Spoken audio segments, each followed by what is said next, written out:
people shinobi no kami here. In this fanfic Naruto trains a lot harder than the canon and strives to become the best. This story starts right after the Sasuke retrieval mission. Hope you enjoy this fanfic. Please like and subscribe if you enjoyed it. Leave a comment if you want to suggest any other fanfics for me to read.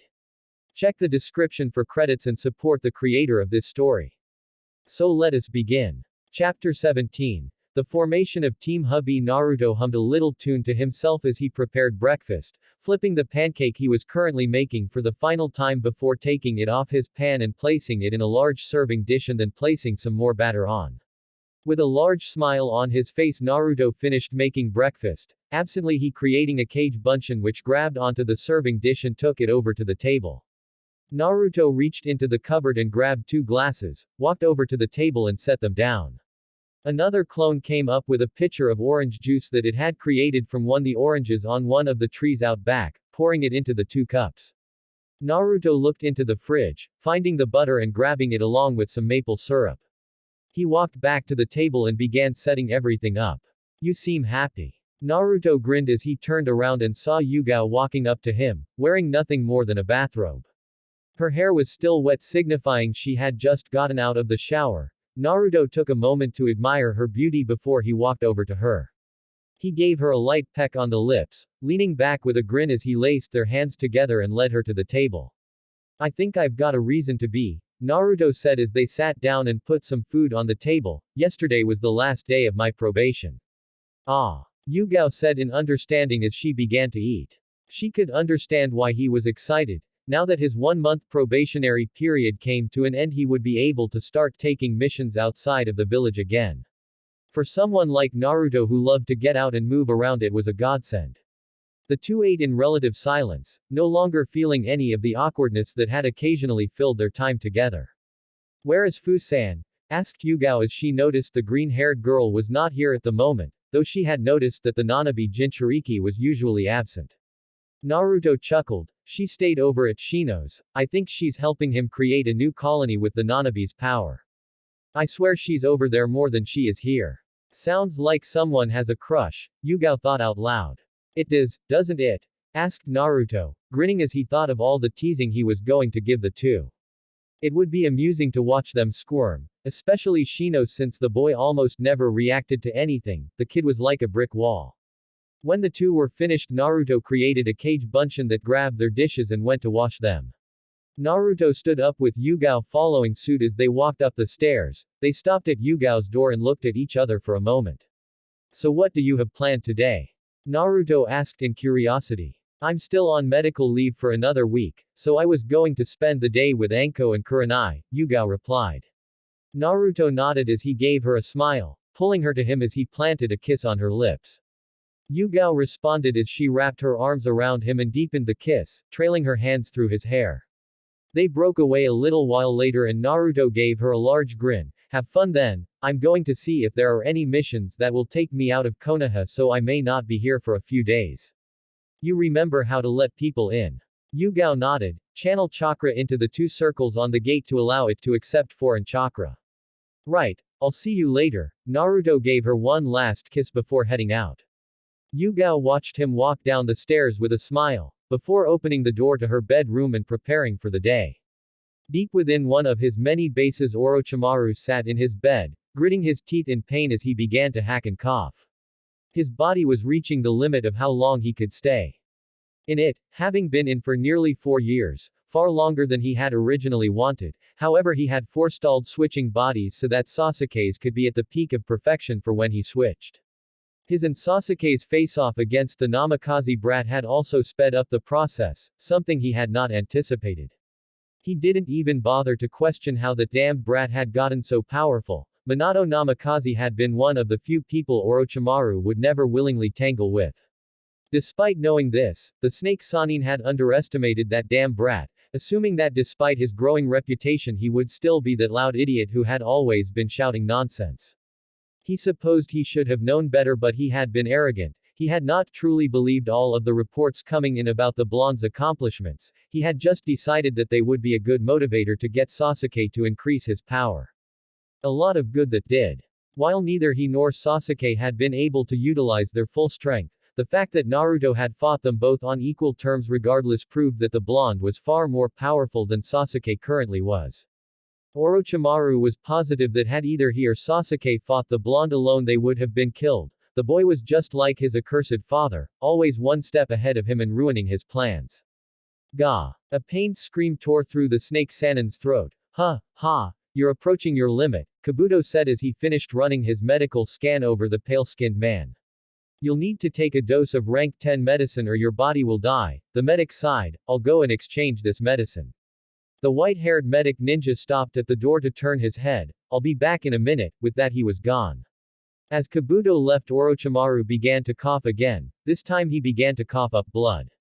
Orochimaru's eyes looked towards the wall on the opposite side of his room just in time to see a blade penetrate it.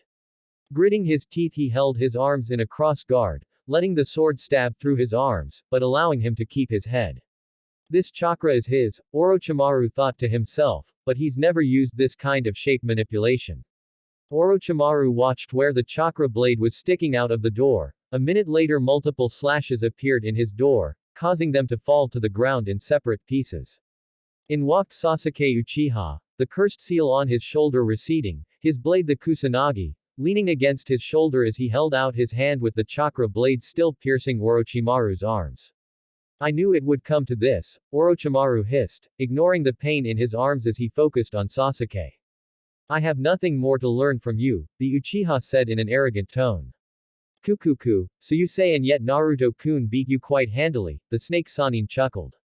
Sasuke glared at the man as his Sharingan flared to life. He also beat you, which means you no longer serve a purpose to me. I'll kill you now and I won't show any mercy, even if you beg for it. Sasuke began to walk into the room, forcing Orochimaru to move his arms as the chakra blade went all the way through them and into the wall. Orochimaru, Sasuke said, his face blank as the flame pattern of his cursed seal spread out from the seal, you're weaker than me. There is no point in sacrificing my body to you anymore. Big words from a fledgling Uchiha, Orochimaru hissed with a glare. Sasuke smirked, humph, if I hadn't been so weak I never would have sought you out, would I? Sharingan eyes began to spin as Sasuke continued his tirade. You only wanted me because you couldn't handle Itachi, right, Mr. Great Sanin Genius? Sasuke's smirk turned into an arrogant grin. Perhaps the world at large would consider you gifted, but you're nowhere near the level of an Uchiha. Before us the greatest genius in the universe barely comes off as average. Yes, and that's why Naruto-kun smashed a Rasengan in your gut and forced me to save you, Orochimaru said, smirking when he saw Sasuke snarl from his taunt. Had I not been there you would have been killed. Perhaps you Uchiha are not all I thought you were. Naruto is nothing compared to me. The young Uchiha ground out before managing to get a hold of his emotions. When the time comes I will show him what it means to be an Uchiha. I will kill him and everyone he holds dear to show him his inferiority to the might of the Uchiha clan. Sasuke looked at Orochimaru. But first, I'll kill you. Sasuke ran forward letting his chakra blade push itself further in Orochimaru's arms. Said Sanin grit his teeth as he blocked out the pain. Orochimaru opened his mouth as wide as it could go and outshot another body, this one different from normal. A scaly white serpent. Sasuke mused as he looked from the now shed skin to the new Orochimaru. I see, so this is your true form. The white serpent went to its full height. Its face looked similar to Orochimaru's, only it was even more snake-like. The serpent's body was made up of thousands upon thousands of snakes, all of them flicking their tongues out. You wanted to take over other people's bodies so badly, you experimented on your own, Sasuke said in a voice that spoke of how pathetic he thought the Sanin was. Now you're nothing more than a shell of your former self. Kukuku Sasuke-kun, Orochimaru said, his voice now sounding completely like that of a snake, give me your body. Sasuke jumped into the air as the snake lunged. Naruto looked over at Sai, Ino and Sakura, his three teammates for his first mission outside of the village in a month. Smiling he turned his attention back to Tsunade. So what have you got for me, Ba-chan? Sakura, Ino and Tsunade got several tick marks on their head but decided it would be best to ignore him for the time being. I actually have several for you, Tsunade said as she dug through a few scrolls. It seems that with your public debut in the Chunin exams almost everyone wants you to do their missions. Tsunade grabbed the scroll she had been looking for and held it up. This is the one you'll be doing for now. She tossed it to the blonde shinobi. It's AA rank mission to guard Koyuki Kazuhana during diplomatic meeting to Tasuki no Kuni Crescent Moon country.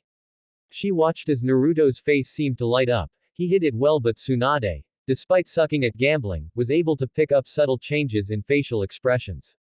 She of course knew of her fellow blonde's relation with the daimyo of Haru no Kuni, having forced the information out of Naruto under threat of castration and severe beating.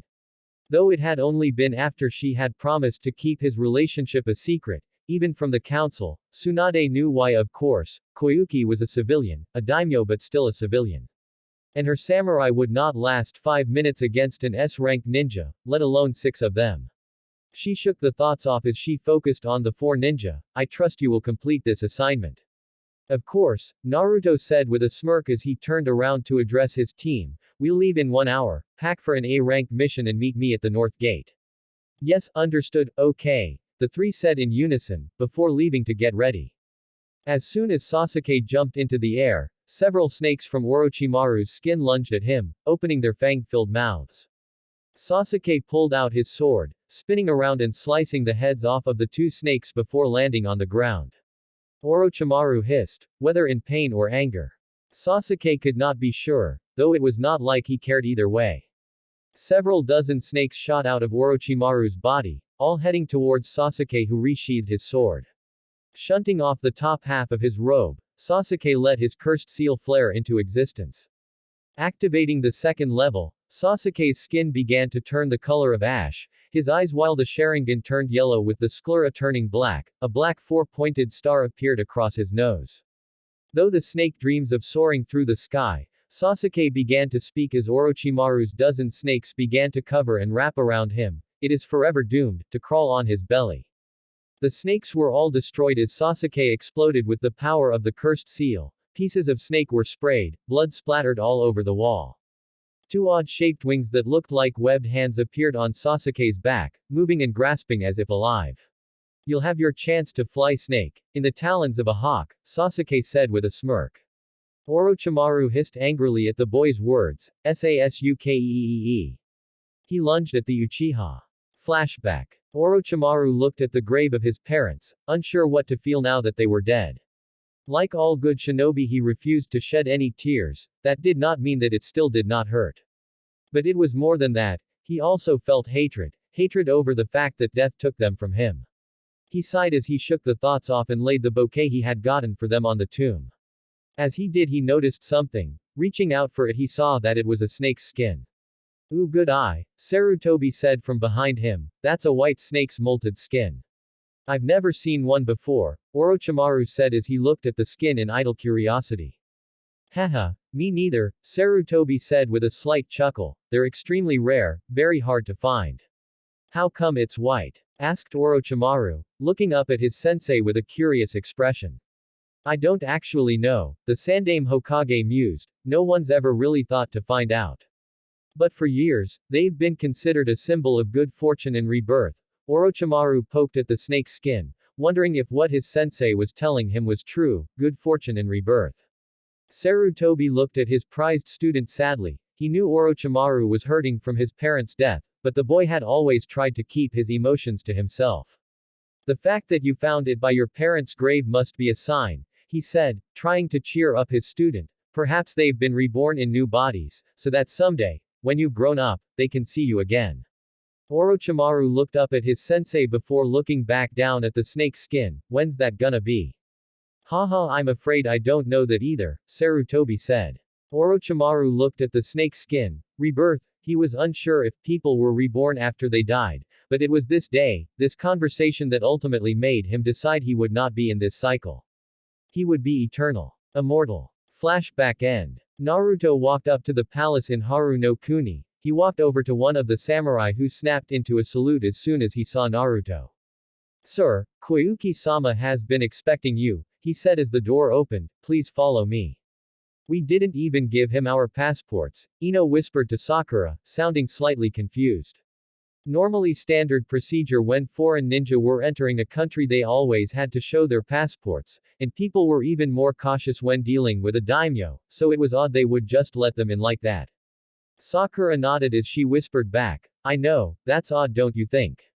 The four Konoha ninja were led down the hall by the samurai they had met at the door, following a meandering path as they made their way to a set of large double doors with gold embroidery. The samurai knocked smartly 3 times. Come in. The door opened and the samurai ushered the four inside. As they walked in, Sakura and Ino marveled at the decor. Everything was gorgeous and just what they would expect of a palace. Long beautifully crafted columns, golden and blue tapestries hanging from the ceiling. Along the walls were several beautiful paintings done by master artisans, many of them depicting Haru both now and when it had been known as Yuki.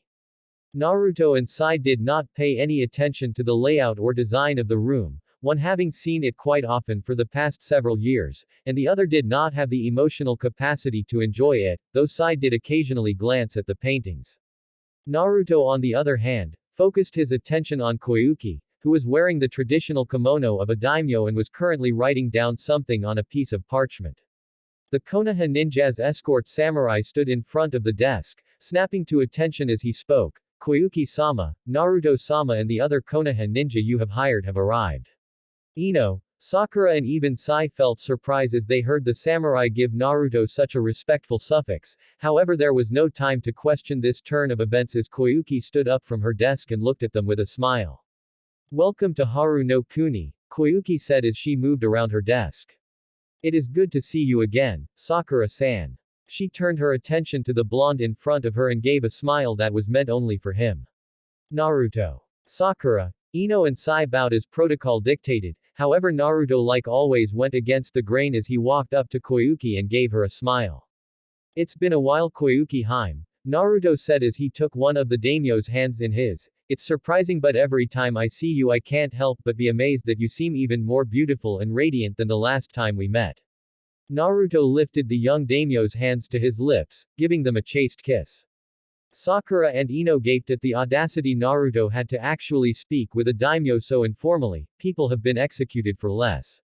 The two looked at the samurai expecting them to make some kind of move to arrest the leader of their mission, but to their surprise none of them even seemed the least bit perturbed, as if this was some kind of everyday occurrence. Koyuki smiled, and you are the same flatterer that I remember from the last time we met. Both of them smiled at their little inside joke. The last time they had met was a little less than a week ago when Naruto had called her, Mei, Yugito and Konan to discuss the situation with Yugao. This was merely to keep up appearances to make it seem as if they did not see each other on a regular basis, something Koyuki hoped would end soon. Naruto let go of Koyuki's hand and took a step back. I believe you called us to be a part of your escorts to Tsuki no Kuni. That's correct, Koyuki said as she adopted her business tone of voice. You along 50 of my samurai and several shinobi from Yukigakure, Hidden Snow Village, are to be my escorts. She looked at the four ninja. I hope you four are up to the job. Behind Naruto the other three ninjas snapped to attention. The whiskered blonde looked at Koyuki and gave her a grin. I think we can handle anything that gets thrown at us. Koyuki smiled. That's good to know. Now that the pleasantries are out of the way I'll have my maids show you three. She looked over at Sakura and the other two. To your rooms, until we leave in 2 days. Naruto. She looked back at the blonde. I would like to discuss the arrangements of this assignment in more detail. Naruto offered a bow, of course Koyuki-hime. Several women in maid outfits entered the door. And escorted a confused trio of Konoha shinobi away. The three cast one last look at Naruto and Koyuki before leaving. Koyuki watched as the door to her office closed. Smiling she pulled Naruto to her and gave her blonde lover a heated kiss. You know, with the way you're acting one would think that you really just wanted me to yourself, Naruto spoke with a grin as they broke away. Koyuki gave him a slightly mischievous smile. Maybe I did, is there a problem with that? Koyuki let out an eep as Naruto scooped her up in his arms. Her arms found their way around Naruto's neck as he held her to him. She looked up to see a familiar glint in Naruto's eyes. Not at all Hime, the blonde shinobi said with a smile. Had you not done it, I would have ended up kicking them out myself. So, the gardens? He asked, looking at Koyuki. Koyuki thought about it for a moment before offering a smile and a nod. The gardens. She smirked a second later. But first, we need to get the costumes. Naruto looked at Koyuki and gave her a grin. As you wish. A second later Naruto and Koyuki disappeared in a swirl of leaves. Sasuke stared at the remains of Orochimaru. The giant snake he had turned into was now cut up into 8 different segments. He smirked as his cursed seal began to recede, his wings retracted into his back. Sasuke was just about to walk off when he fell to the floor, his eyes widened as it became hard to move. Finally affected are we. Sasuke looked over to see Orochimaru's head ascending as his body reformed. The humors of these white snakes can even taint the air with their paralyzing venom.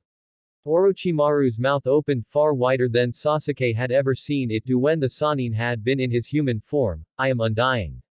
You are just a whelp whose jutsu are still too weak to kill me. Orochimaru lunged at Sasuke. Sasuke's Sharingan eyes widened as everything went black.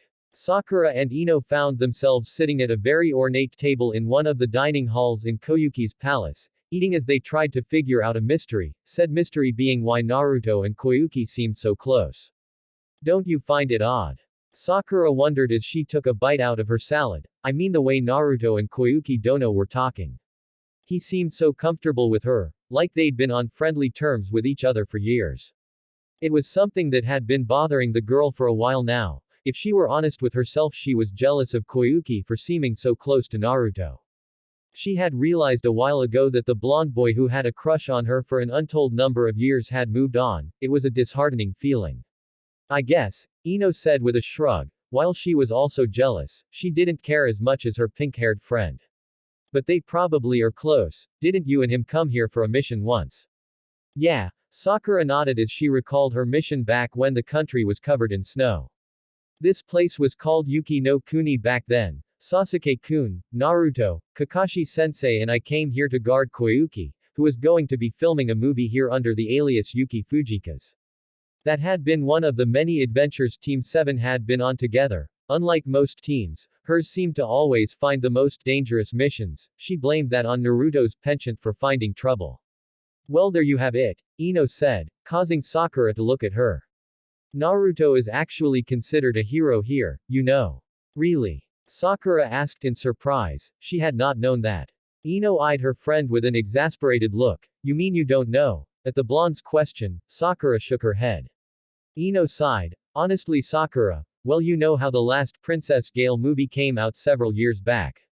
Sakura nodded as Ino continued. Well, the movie was actually turned into an odd, drama, documentary type film. Anyways, in the movie Naruto played as one of the key parts and, wait, Naruto was in the movie? Sakura asked, surprise clearly evident in her features and voice. Didn't you see the movie? Ino asked. No, Sakura shook her head. I've always been too busy to go and watch movies, so I never bothered. Ino sighed in disbelief but continued her explanation. Well, whatever. Yes, Naruto was in it, you and the others were too, but he seemed to be in it the most. And during the ending credits Naruto had a personal thanks from Koyuki for saving her country. I'm surprised you never knew this. Sakura flushed in embarrassment. Well, I never watched the movie so. And you never really paid attention to Naruto, Ino said with a teasing grin. Neither did you, Sakura replied as she threw her friend a light glare. That's true, Ino sighed. It's too bad, he's such a hunk now. So Naruto's a hero, that still doesn't explain how he and the daimyo are so close, Sakura mused. Well, Ino drawled as she finished off the last bite of her food. You do know that Naruto came here at one point during the 4 years he was absent to film a porn movie with Koyuki Dono, right? Sakura scowled. Yes, her voice denoting to how much she hated being reminded of that particular event.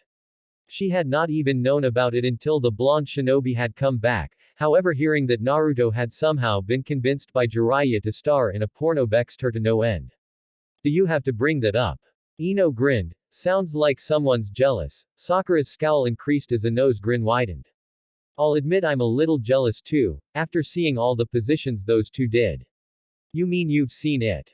Sakura asked in a loud and scandalized voice. Ino grinned as she licked her lips and began to explain in absolutely graphic detail all of her favorite scenes from the Ika Ika movie.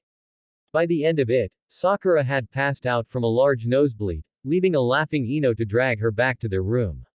Sasuke Uchiha opened his eyes and looked around, frowning as he wondered where in the 9 hells he was. The place he was in had no walls, allowing nothing but an inky blackness to stretch far beyond his Sharingan's vision. The floor was made of some kind of white fleshy substance, moving and writhing as if it were alive. Altogether it looked like something his now former teacher might cook up from his overly vivid imagination. Huh, Sasuke mumbled to himself, what is this place? An alternate dimension inside me. Sasuke's Sharingan spun as he looked towards the source of the voice. Several feet away from him, some of the fleshy surface of the floor began to bulge, looking like something were trying to break through. And the place where I carry out the soul transfer ritual, Orochimaru finished as his form rose from the ground, covered in the slimy surface. It's already started. The snake Sannin's ridiculously long tongue flicked out of his mouth. Sasuke's eyes widened in surprise as several snakes began to form out of his body and clothing. Looking around he noticed that the floor began to rise up, changing shape as it did. The young Avenger found himself staring at people that he now realized were the previous beings whom Orochimaru had used his soul transfer jutsu on. He looked over at Orochimaru's smiling form, his Sharingan eyes spinning as the snake Sannin inched ever closer. The snake Sannin's eyes widened as several stakes appeared in his body forcing him to stop. He remembered this, it had happened to him once already when he had attempted to get Itachi's eyes. Orochimaru, all your jutsu are powerless against these eyes.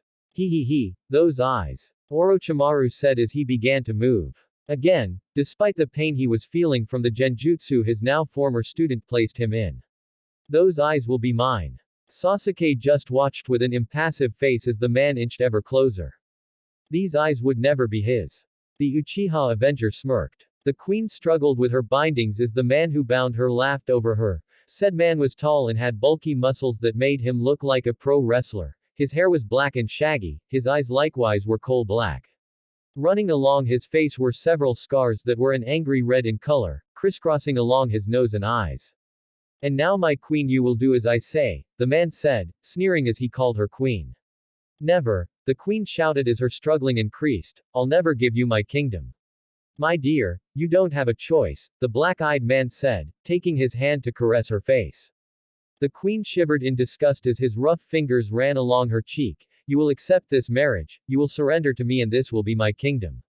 The man's voice turned into a yell at the end. He calmed down again as he gave her a smirk. You no longer have a choice, no one will be coming to save you. You're wrong, the queen whispered. She stopped struggling as she bent her head down making her hair cover her eyes. He will come, she said with conviction, a smirk quirking up the corner of her lips. Him, the man questioned incredulously before laughing. He is currently being occupied by some of my best men, even he is no match for my elites. You know, I take offense to that. The black-haired man turned around and felt his eyes widen as he spotted the figure that stood before him. The man was fairly tall, standing around 6 feet 0 inches even. He was not bulky but had the physique of an Olympic runner with compact muscles that looked like they had been carved from stone. He was wearing dark blue Western armor with red and gold trim. In his hands was an ornate and beautiful double-sided blade with jewels lining the hilt. His spiky golden blonde hair was being held out of his face with a red-blue bandana that had the motif of a dragon on it, and his blue eyes were currently drilling into the black-haired man with an intensity that caused said man to shiver.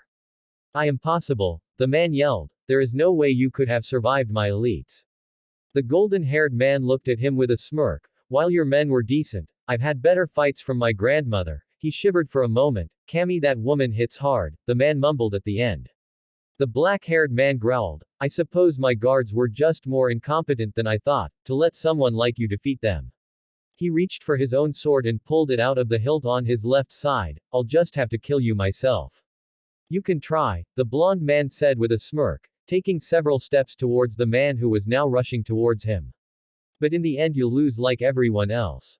His steps picked up until he was in a sprint, bringing his sword across his body in a slash. Swords began to clash and the sound of metal clanging against metal was heard throughout the small clearing. Each time one would strike against the other it would cause a slight wind to pick up, showing just how powerful these men were.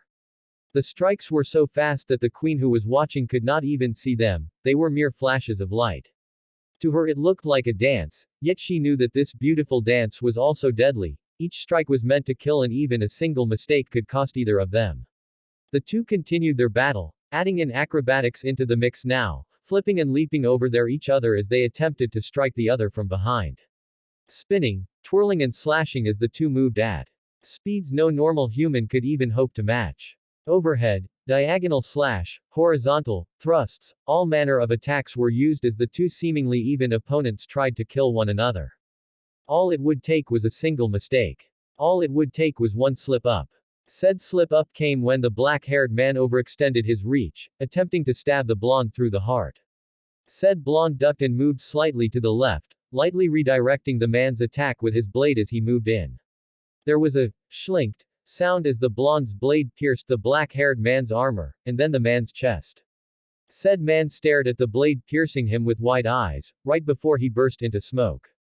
Damn it. The blonde mumbled in frustration, stupid cage bunchin, always dispelling just as I'm about to make the witty one-liner.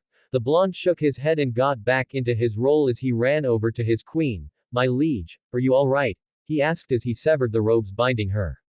As soon as the queen was free, she jumped up and wrapped her arms around the blonde, burying her head in his neck as she inhaled his scent. I am now, the queen replied as she lifted her head to look into the blonde man's blue eyes. Thank you, Sir Naruto. Naruto gave her a cocky grin as he spoke. You know there is no need to thank me, my queen. I will always be there to protect you. Oh, but there is, was the queen's response as she went up on her tiptoes. Such a good deed deserves a reward. Naruto smiled as he began to lean towards his queen, Koyuki-chan, he mumbled as their lips met. Kabuto frowned as he stirred the medicine he had made for Orochimaru together. The medicine won't be enough anymore.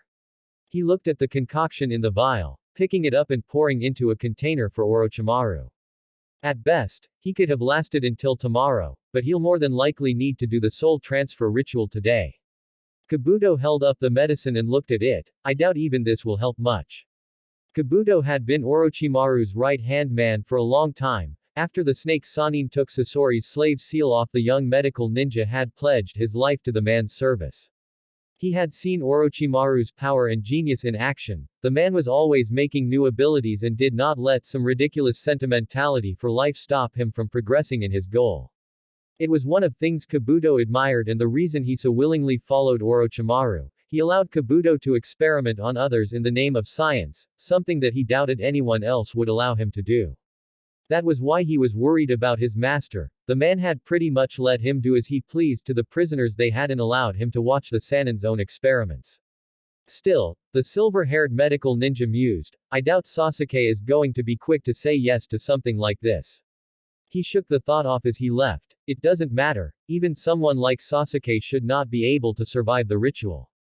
Kabuto closed the door to the lab and began to walk back towards Orochimaru's chamber. However, when he got close enough to see the door, he stopped and his eyes widened.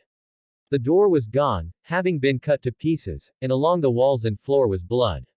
Not knowing what was happening, Kabuto ran up to the wall near the door, pressing his back against it as he peered into the room.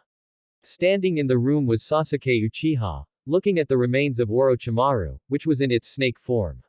Its head severed from the body and the body sliced into 8 segments. What's Sasuke doing here? Kabuto wondered. As his mind tried to come to a conclusion to that question, his eyes widened as an answer came to him. That giant snake is molting, so that means that the ritual is over. Already. Kabuto moved away from the wall and stood in front of the door. What the hell happened? The medical ninja asked as he stared at Sasuke, wondering if this was Sasuke or Orochimaru. As if sensing his presence, Sasuke turned his head. Kabuto? He questioned in a bland voice at seeing the medic ninja. Turning, Sasuke made his way over to Kabuto, not even bothering to look at the silver-haired medic as he walked past. Kabuto turned his head to look at Sasuke. Which one are you? He asked.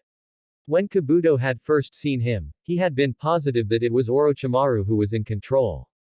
However, the way that Sasuke was acting did not seem like Orochimaru at all. He was too quiet. Had it been the snake Sanin, he would have said something by now and had Kabuto run a medical scan to make sure everything was working properly. Sasuke turned his head to look at Kabuto. A smirk appeared on his face. Which one do you think? Sasuke's Sharingan eyes flared and Kabuto saw black. This is where the soul ritual takes place, Kabuto realized as he looked around his new environment, the same one that Sasuke had been in mere moments ago. As he looked around, he saw Sasuke Uchiha covered in the white substance from the ground, and Orochimaru closing the distance as the snake Sannin attempted to perform the soul transfer technique. Several tentacle-like appendages appeared out of the goop that covered Orochimaru, making their way towards the Avenger. They latched onto Sasuke's form and Orochimaru was about to perform the soul transfer ritual, however before he could Sasuke activated his cursed seal.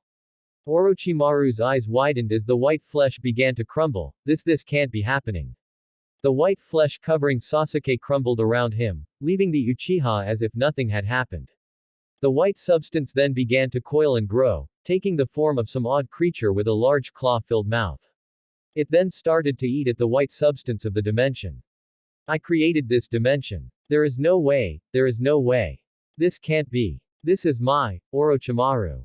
Sasuke interrupted the man's ramblings, his Sharingan eyes spinning. Against my eyes, none of your jutsu, he paused before smirking, actually, you know the rest. This is horrifying, at this rate Sasuke will. Kabuto paused and corrected himself, is starting to eat away at this dimension. The medical ninja watched as the dimension began to dissolve. Ah. Orochimaru said as he strained to win against the Uchiha Avenger, I refuse. Orochimaru's eyes narrowed, I refuse to let this happen. I am Orochimaru. I am immortal. Destined to discover the true meaning behind everything. Destined to take control of everything, in the world. Orochimaru continued to struggle, I will not die here. Kabuto's eyes widened as he found himself back in Orochimaru's hideout. Orochimaru-sama is dead. He looked over at Sasuke to see the Uchiha Avenger smirking. No wait, it's more like, I've taken over, Sasuke said, his smirk increasing. Kabuto stared in shock at Sasuke as he walked away. Sai stared out at the sea as he sat on the ship that was taking him and the rest of the team he was with to Tatsuki no Kuni. He turned his attention back to the painting he was drawing. It was a picture of the sea using the perspective of someone sitting on the bow of a ship. However, as his paintbrush moved across the canvas, his mind was elsewhere. He had been with Naruto for a little over 2 months now and was still no closer to discovering the key to emotions, or figuring out what made Naruto, Naruto. The clan head was a man of contradictions as far as Sai could see. When on missions he was usually very serious, never showing his emotions, yet when not on a mission he was laid back, relaxed, with a slightly playful and teasing nature. He was also willing to risk becoming a missing ninja for the sake of a single person, going as far as to refuse a direct order from the Hokage herself. Every interaction he had had with the blonde so far had left him confused. Flashback. Nicknames are often used as terms of endearment between two people who are close, Sai read out loud. He was sitting in Konoha's general library, looking up information on friendship. Ever since he had his first mission with Naruto, Sakura and Kakashi he had been trying to understand what friendship really was. What in the hell are you reading? Sai's eyes widened in surprise as he looked behind him to see Naruto reading over his shoulder. How to make friends. The understanding to building a bridge of friendship. Naruto said in an incredulous voice as he read the titles of some of the books Sai had picked up. Why are you reading crap like this? The blonde shinobi asked. Sai replied with his stereotypical fake smile. I am trying to understand emotions and how friendships works. He picked up a book. These books are very informative about the subject and tell me how to make friends. Naruto gave the pale-skinned teen an exasperated look. You won't understand emotions and make friends by reading a book, Sai. In order to understand anything you need to experience something first. So I should do reconnaissance? Sai asked, trying to better understand what Naruto was telling him. No you know what? Naruto pinched the bridge of his nose. You should disregard everything those books tell you, they're not very helpful. He grabbed the boy by the shirt and hauled him to his feet. The only way to learn is by experience. Now come on, I'm going to meet with the rest of the Konoha 11. What? Sai asked as Naruto began to drag the boy out of the library. You're going to meet my friends, you're going to see how they act and you're going to be normal, Naruto said. Now come on, I don't want to have to drag your sorry ass the whole way. Sai said nothing more as Naruto let go of him, merely followed the blonde clan head as he walked over to an Akamichi restaurant. Flashback end. There had been many other incidents like that where Sai had interacted with the others from the famed Konoha 11, throughout the time he had been assigned his mission to spy on Naruto. Oftentimes he would leave confused, however he did feel he was getting closer to understanding emotions a little better. He stopped painting for a moment and looked over to the deck. Naruto and Koyuki were sitting in two chairs a little ways away, playing a game of shogi. He wondered if board games would be a good way to help him understand other people. Sasuke walked into one of the many rooms within Orochimaru's base. This one, like the others, was rather bland. In the center of the room, however, were several large tubes. In each tube was a person, or what had once been a person, a few having been transformed into unrecognizable monsters.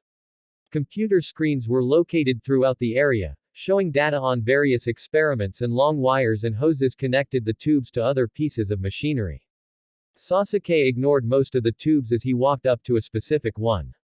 Inside was a teen about his age and of average height. He had white hair with a light blue tint and purple eyes. The teen gave Sasuke a smile with his shark-like teeth as the Uchiha Avenger stepped in front of him. "I thought it would be you, so you actually defeated Orochimaru, eh?" the man said. "That's right," Sasuke replied. "Now don't move for a second so I can get you out of here." Sasuke pulled out his Chikudo and slashed across the glass, letting the water and white-haired man out. Finally, the man mumbled as he his hands. On the watery surface, it looked as if half of his body was submerged in water despite the fact that the water merely a puddle. "I guess I owe you some thanks, Sasuke. We'll take care of you first, Suigetsu," Sasuke said, not paying attention to the now named Sujitsu's words. "Come with me." "Me first, huh?" Suigetsu said as he began to push himself out of the water, his body forming from the molecules. "What about the others?" "There are two left," Sasuke said in an uncaring tone. Normally he would never be this patient with someone who was inferior to him, but it was necessary for now. "We need to get Jugo in the north lair, and Karen in the south." "Ah, do we have to?" Suigetsu complained, putting his feet on the water and standing up. "I can't stand those two. I don't think I'll ever be able to even get along with them. I just need the three of you to cooperate," Sasuke said as if explaining to a child. "You don't have to like each other." "Well, you did save me," Suigetsu said after a moment, "so I guess if that's what you want I'll go along with it." He frowned in thought. "So why did you choose them? What do you think of them?" "They need to learn how to shut up," Sasuke replied in a way that made it obvious he was not talking about the other two. "Now put some clothia on so we can go." "Hey, well, you definitely sound like a leader," Suigetsu said. The next moment he disappeared and Sasuke felt someone pressing a finger against his temple. "Let's get a few things straight," Suigetsu said in a slightly bored yet playful tone. "Okay." Sasuke just looked at him as the water user spoke. "You are not in charge just because you took Orochimaru down. Everyone was after him. Someone was bound to kill him eventually. You were his preference, so he did keep you under surveillance and let you stand at his side. You just got more chances at him than the rest of us." Sasuke made no movement, even though he felt like killing this person for trying to talk down to him. Instead he spoke in a calm, almost bored voice. "What's your point?" "That I have the advantage now," Suigetsu said as he pushed his finger harder against Sasuke's temple. Then the man grinned and took his hand away. "Not. Just kidding. Wow, your heart rate didn't even change. That's enough for me to know you victory was not a fluke. I always heard how strong you were. Your squad was the one who defeated my old senpai Zabuza Momoichi, wasn't it?"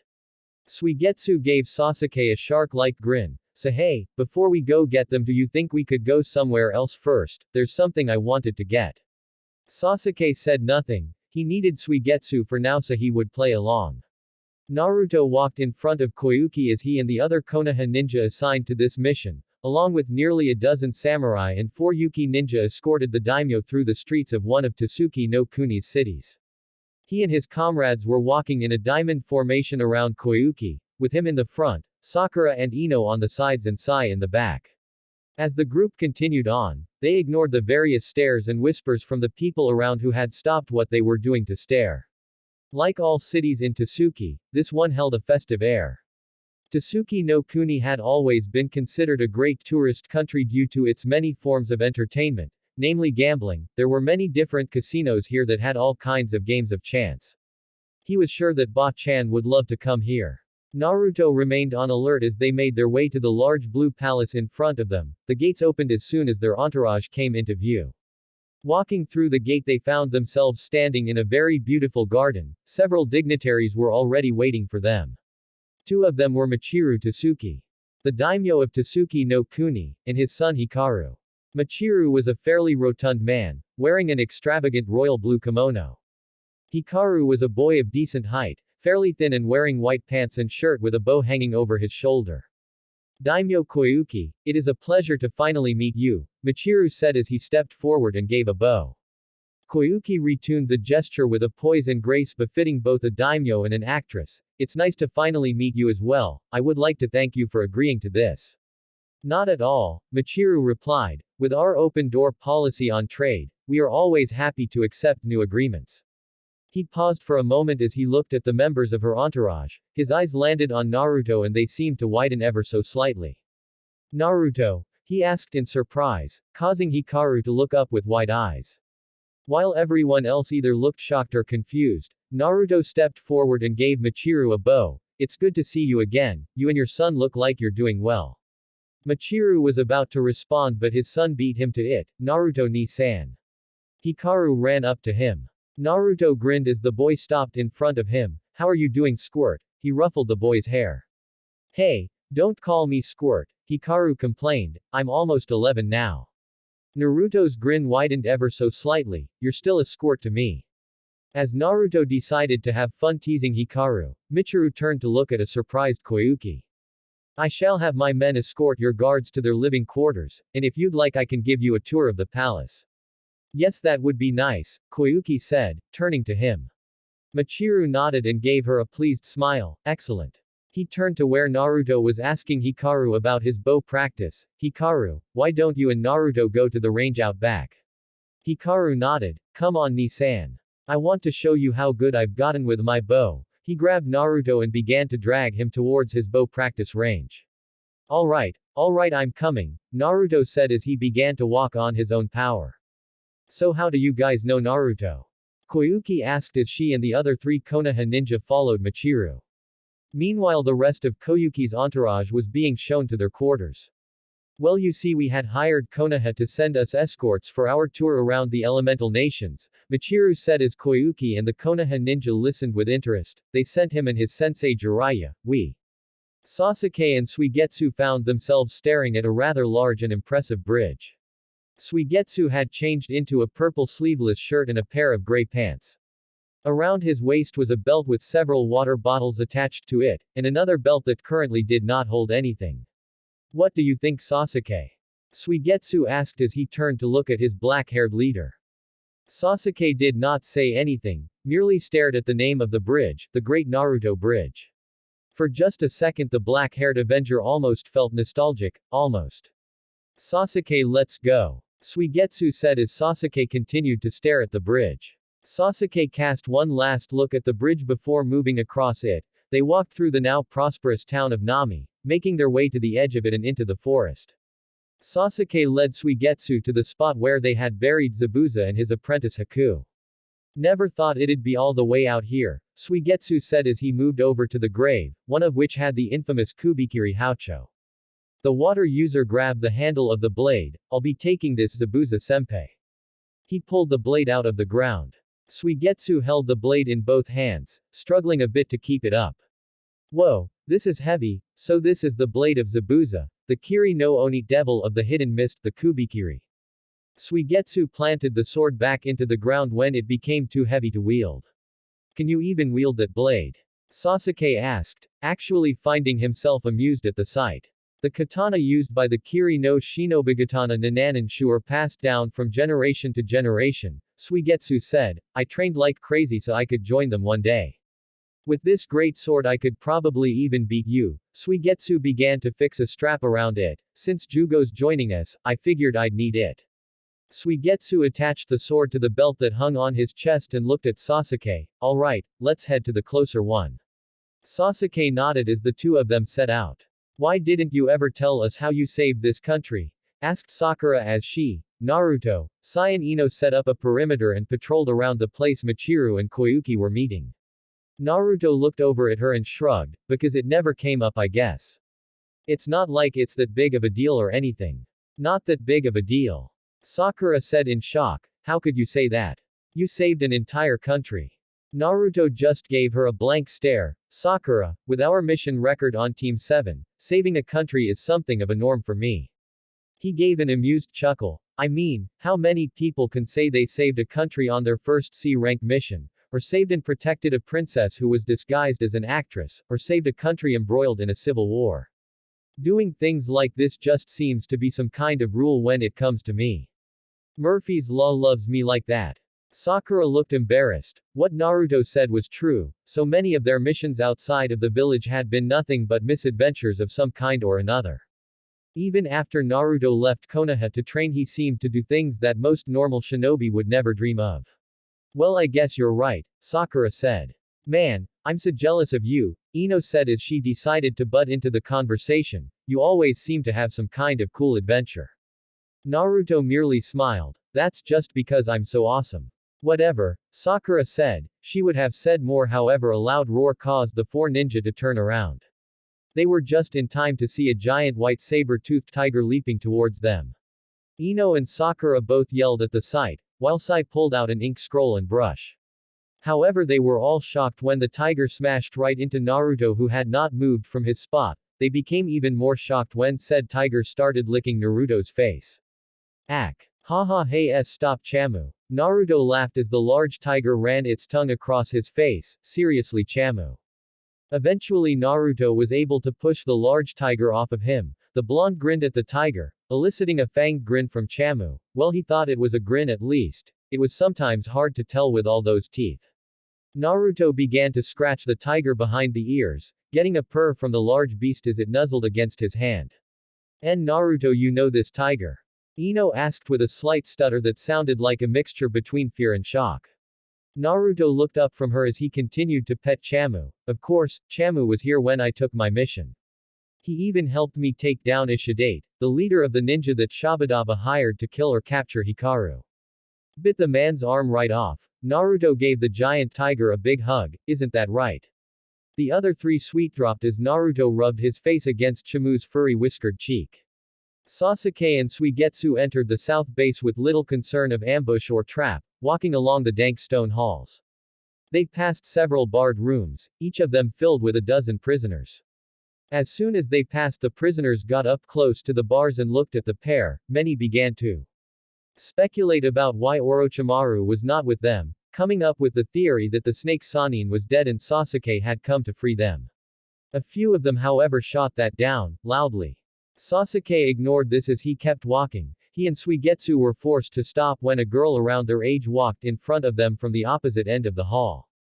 The girl in front of them had red eyes and hair. Her hair was sharp, pointy and unkempt on one side, while the other was straight. She was wearing lavender glasses, a lavender uniform, short black shorts and long black thigh-high stocking with semi-high heel sandals. I knew it, the redhead said as she placed a hand on her hips. She looked at Sasuke with a frown. You're all alone, Sasuke, so it's true then, she mumbled to herself at the end. What am I, chopped liver? Asked Suigetsu, only to be ignored. What do you want? She asked, staring at Sasuke. Sasuke's got a proposition for you. Suigetsu decided to interrupt the conversation. Can you take us to a room or something? We've been walking forever, and I'm too tired to stand around while you talk. HMPH, Karen humped and once again ignored Suigetsu. Come with me, Karen, Sasuke said, I need you. Huh? Karen said dumbly as her eyes widened in surprise. Why do I need to go anywhere? I'm in charge of this place. Naruto watched as the meeting came to an end. All of the nobles who were part of Suki's council and had been involved were leaving. Naruto never understood why a council was truly needed. He had seen the council of Konoha, was a part of it in fact, and in all honesty except for a few situations the council seemed to be more trouble than it was truly worth. Shaking himself of such thoughts, he walked over to where Koyuki was still speaking to Michiru.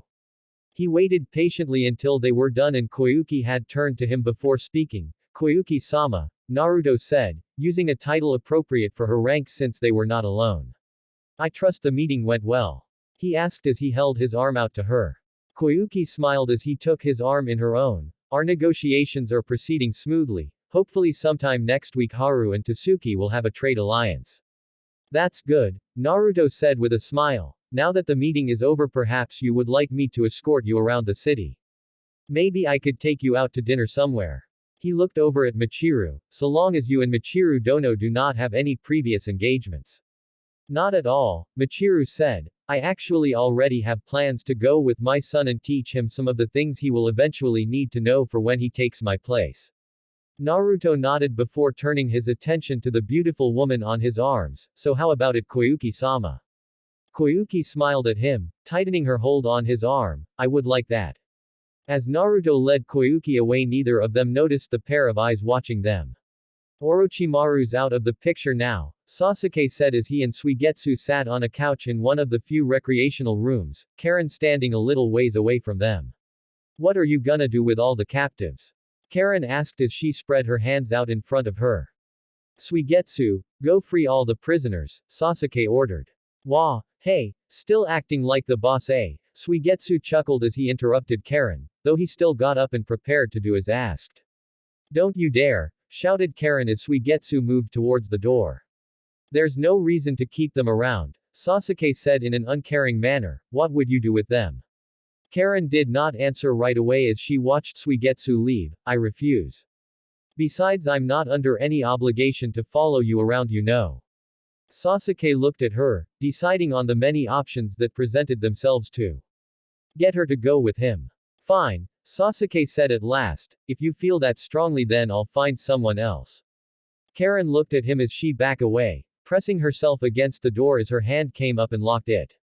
I'll come, Karen said in a soft voice, now walking towards Sasuke as she took off her glasses, setting them on the couch as she sat next to him.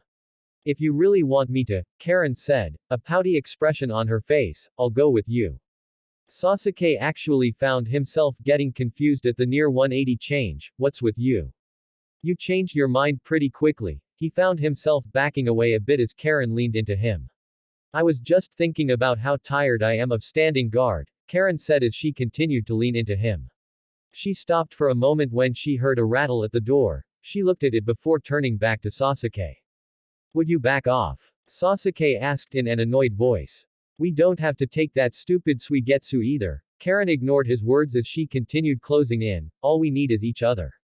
Before the redhead could get any farther, the door was sliced open. Karen jumped away from Sasuke as Suigetsu walked in. One of his arms was now bulging with muscle as he used his control over water to change his muscle structure. Let's get out of here, Sasuke, Suigetsu said as he leaned against Kubikiri. Karen clearly doesn't want to come. Actually, she's changed her mind, Sasuke said. I didn't say that. Karen said loudly as she put her glasses back on. I'm headed in the same direction that you two are. Purely coincidence. Oh really? Lucky us, Suigetsu said. I guess you'll be with us for a little while then. Just a little while, Karen said as she adjusted her glasses. Suigetsu shrugged as his arm changed back to normal. So Jugo's the last then. Wa Jugo, Karen said in surprise and a little fear. You want his help too? What do you care? Asked Suigetsu. I thought you were just along for the ride. Why yeah, I am. So what? You wanna go? Come on. Within a dark room, one figure was crouched down, his face in his knees. Yeah, girls are definitely better. Wait, no, guys. Guys are better. Nah, girls, or actually guys. Koyuki smiled as she and Naruto ate at one of the many restaurants found in Tasuki no Kuni. You know, you neglected to mention that you saved this country the last time you shared stories of your adventures.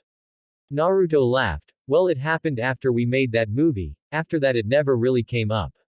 We were too busy doing other activities to be concerned with me telling you stories. Koyuki blushed as she thought about the activities he was talking about. That's true, she took a bite out of her food.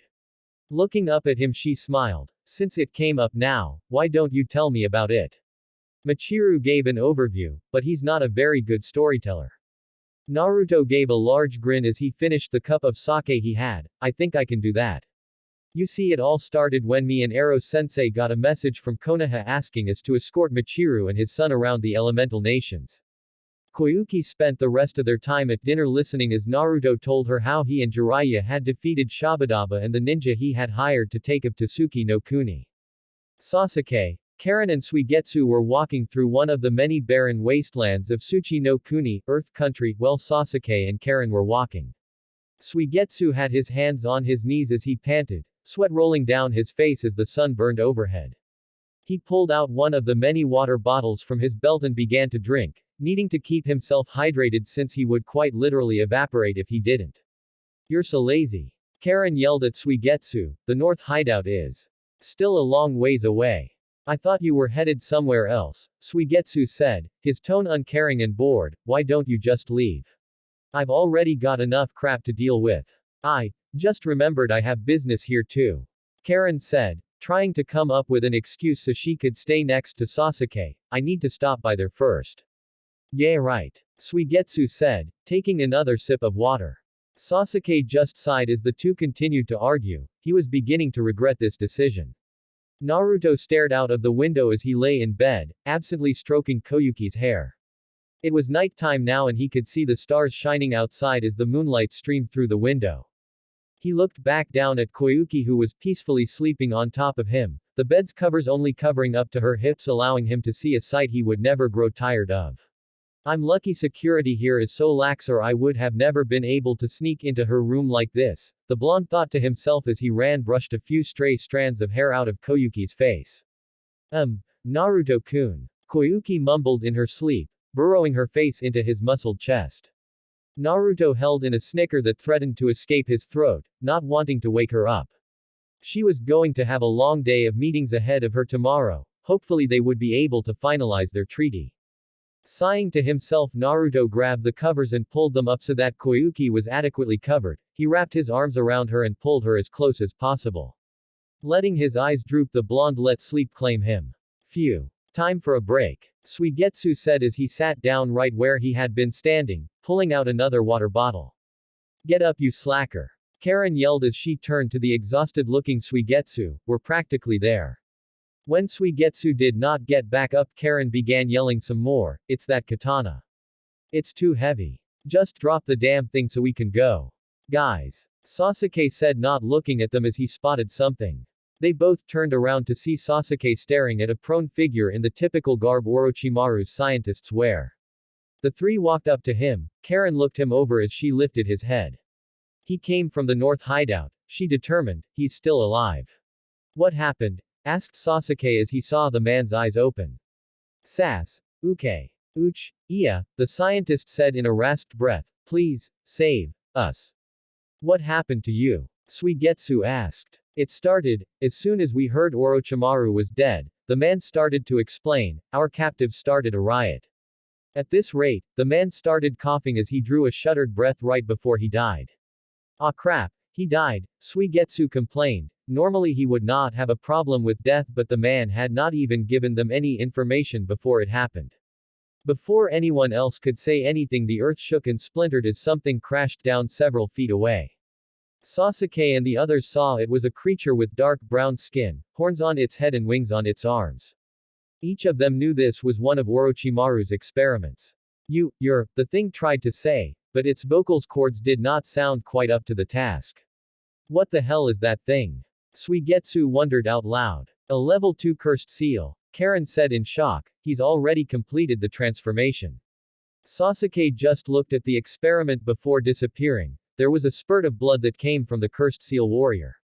As the man began to transform back into a human, Sasuke appeared behind him, his sword out and blood dripping from it. As the man fell and died, Sasuke re-sheathed his sword with a shink sound. That's the north hideout up there, Sasuke said as he looked up at the tower-like structure. Hurry up and help me find Jugo. Naruto, Sakura, Sai and Ino walked up to the front gates of Konoha. Walking over to the two eternal Chunin Izumo and Katetsu, the blonde shinobi presented their papers. Well, look who's back, Izumo said as he grabbed the papers and read them over. So I take it the mission was a success.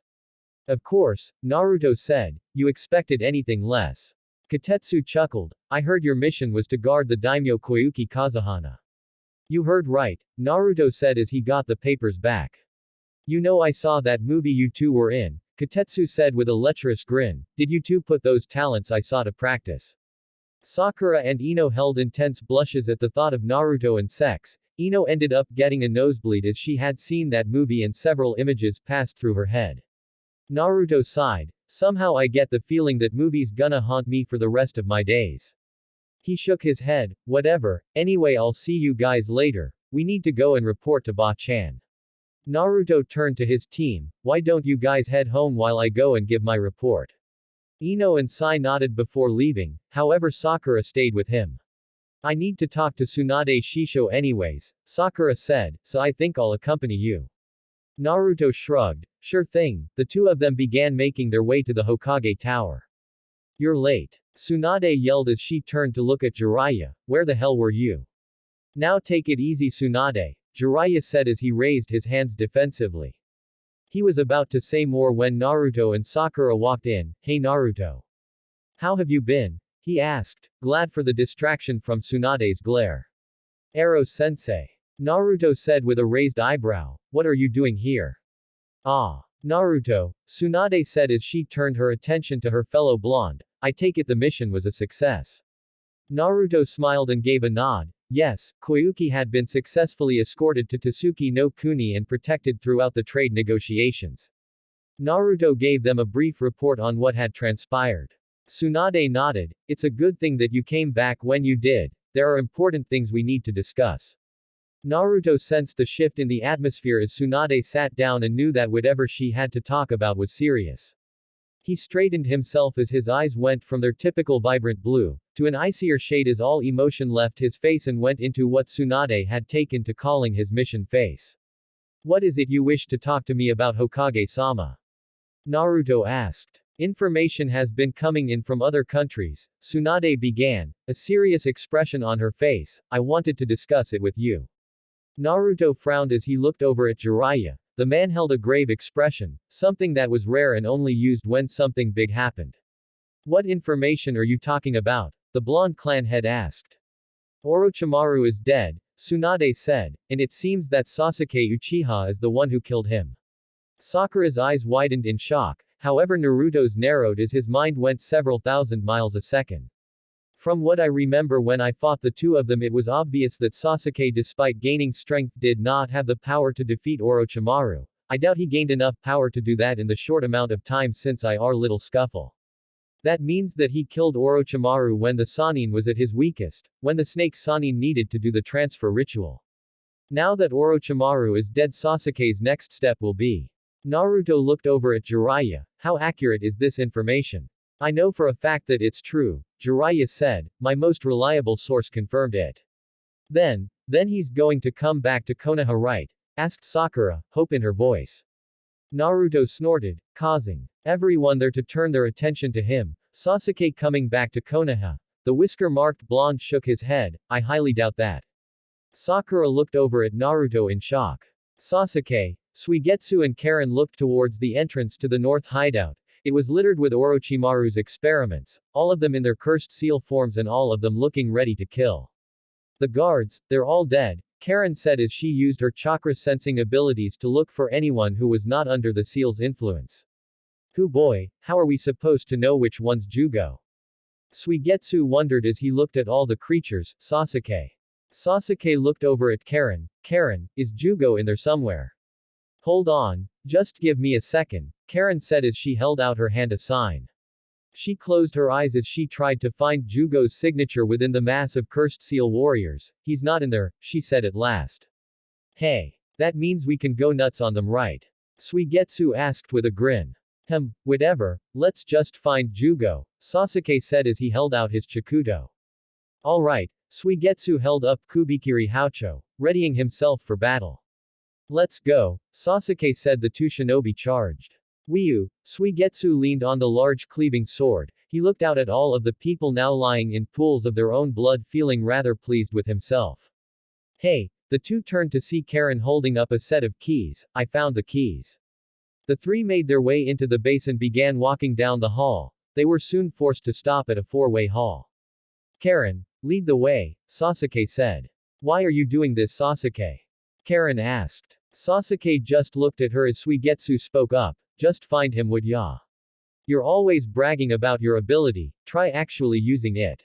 Karen gave Suigetsu a withering glare but turned her attention to the task at hand. That way, Karen said, pointing down one of the 4 hallways. Finally, Suigetsu mumbled, turning towards the hall and beginning to walk down it. Sasuke made to follow but Karen grabbed his arm and began dragging him down a different hallway. What are you? Sasuke began, only to be cut off by Karen who had turned to look at him, a blush staining her cheeks. He's really this way, she said. Let's hurry, Sasuke. Sasuke sighed in frustration. Why did you lie? Now Sujitsu's going the wrong way. Karen turned around and continued to drag him as she spoke. Sujitsu's just an obnoxious jerk, I can't stand him. Now come on. Let go of me, Sasuke said as he tried to break her surprisingly strong grip. I can walk by myself. You know that curse seal seems to turn everyone who uses it into freaks, Suigetsu said as he walked down the hall, unaware that he was alone. Sasuke, does that happen to you when you use it? He waited for a moment and after receiving no answer turned his head. Hey, I'm talking to why? He blinked when he saw no one following him. Suigetsu clenched his fists as he realized what happened. That bitch. Is this it? Asked Sasuke as he stared at the door. It was made of some kind of sturdy metal, had 4 locks keeping it shut and 2 chains in a crisscross position as added insurance, in order to keep the man they had come for from breaking out. Yeah, Karen said. Jugo's in here. She walked up to it and placed a key in the first lock, unlocking it in each one after one by one. That's the last one, she said as she moved her hand to grab and open the door. Only for Sasuke's hand to grab it first. I'll go in, Karen, stand back. Sasuke opened the door and looked inside, only to come face to face with Jugo beginning his transformation. Jackpot. Jugo screamed as the flame-like patterns for his curse seal began to spread across him. You're dead. Jugo began to run at Sasuke, looking intent on smashing the black-haired Avenger into a pulp. Sasuke ignored Karen's cry of, watch out, as he crouched down and placed a hand on his Chikudo. Smash. Jugo rammed Sasuke into the call, causing it to crack as a cloud of dust expanded over it. Gay ha ha ha ha. Jugo laughed in glee, half his face covered in the cursed seal. I'm not done with you yet. Jugo's arm transformed into an odd-looking clawed arm, with spike pointing inward to his fist from the elbow down. On the back of his elbow was a protrusion, which moved up and then pushed down. The wall exploded as chakra blasted out of Jugo's arm. When the smoke cleared, it showed a giant hand-like wing holding onto Jugo's fist. Not another copy of me. Jugo yelled as his fist pulled away, but this one's pretty tough. Jugo noticed that Sasuke only had half of the transformation up, just enough to have protected him. He can even do partial transformations. He must have good control over the cursed seal. I didn't come here to fight you, Sasuke said as he looked up, one eye black and the other yellow. I need to discuss something with you, Jugo, that's all. Jugo ignored Sasuke's words as he charged. He's strong, the strongest since that other copy, Kimimaro. He thrust out his fist at Sasuke in the hopes of crushing the Avenger, however it was stopped by the Kubikiri Haucho. Huh. Jugo stumbled back as he turned his attention to Suigetsu who just arrived. You didn't use that power the last time, Jugo, Suigetsu said as his sword arm flew back from the force, man that stung. Suigetsu readied his sword again. Let me deal with him, Sasuke, and Karen you're next. Stop it, Suigetsu, Sasuke said, we didn't come here to fight anyone. Let me talk to him. Words don't really register with him, Suigetsu said with a laugh, you have to make him listen with force. Oh yeah. Now I remember. Jugo yelled as he looked at Suigetsu, you're Suigetsu. Suigetsu said nothing as he swung the giant Zanbeitu, only for it to be blocked when Jugo hit it with his transformed arm. Suigetsu slid back and came at him to try again, ignoring Sasuke's shout as he came in with an overhand swing. Jugo yelled as he came at Suigetsu with a maniacal laugh, intent on ending his life. Both felt their eyes widen in surprise as they were stopped by 2 large snakes coming out of Sasuke's sleeve, said Uchiha standing in between them, a cold look on his face. How about I kill the both of you? Sasuke asked in a dead voice, his Sharingan eyes spinning. Both Suigetsu and Jugo felt their eyes widen and a trickle of fear form in their gut as the snakes retracted, Sasuke's killing intent crushing any will they may have had to fight. Jugo's cursed seal retracted and he felt his eyes widen as he realized what his insane side had done, making him run back inside of his room and smashing the door shut. Lock the door. he yelled as he crouched in the corner of his room, holding his head in his hands. Jugo, I came here to free you, Sasuke said, come with me. He's too scared now, Suigetsu said with a slight sweat drop. No, that's not it, Karen replied. I don't want to kill people anymore. Jugo yelled from inside his cell. Don't make me go outside, just leave me alone. Please. What the hell? Suigetsu spoke, wondering where the killer went. Whoa, talk about your double personality. I told you, Karen said, no matter how hard he tries, Jugo always succumbs to the urge to kill. He has no control over himself, but in reality, he really doesn't want to hurt anyone. I could lose it at any time. Jugo said, please lock me back in. I told you Jugo was dangerous, Sasuke, Suigetsu commented, just walking alongside of him would be a huge risk. What the hell do you want from me? Jugo yelled, just leave me alone. Orochimaru is dead, Sasuke said as he walked up to the door, and this place is falling apart. You'll go down with it if you stay here any longer. Good, that means I won't kill anyone else. Jugo said, glad to die so he would not have to bother trying to resist his violent urges.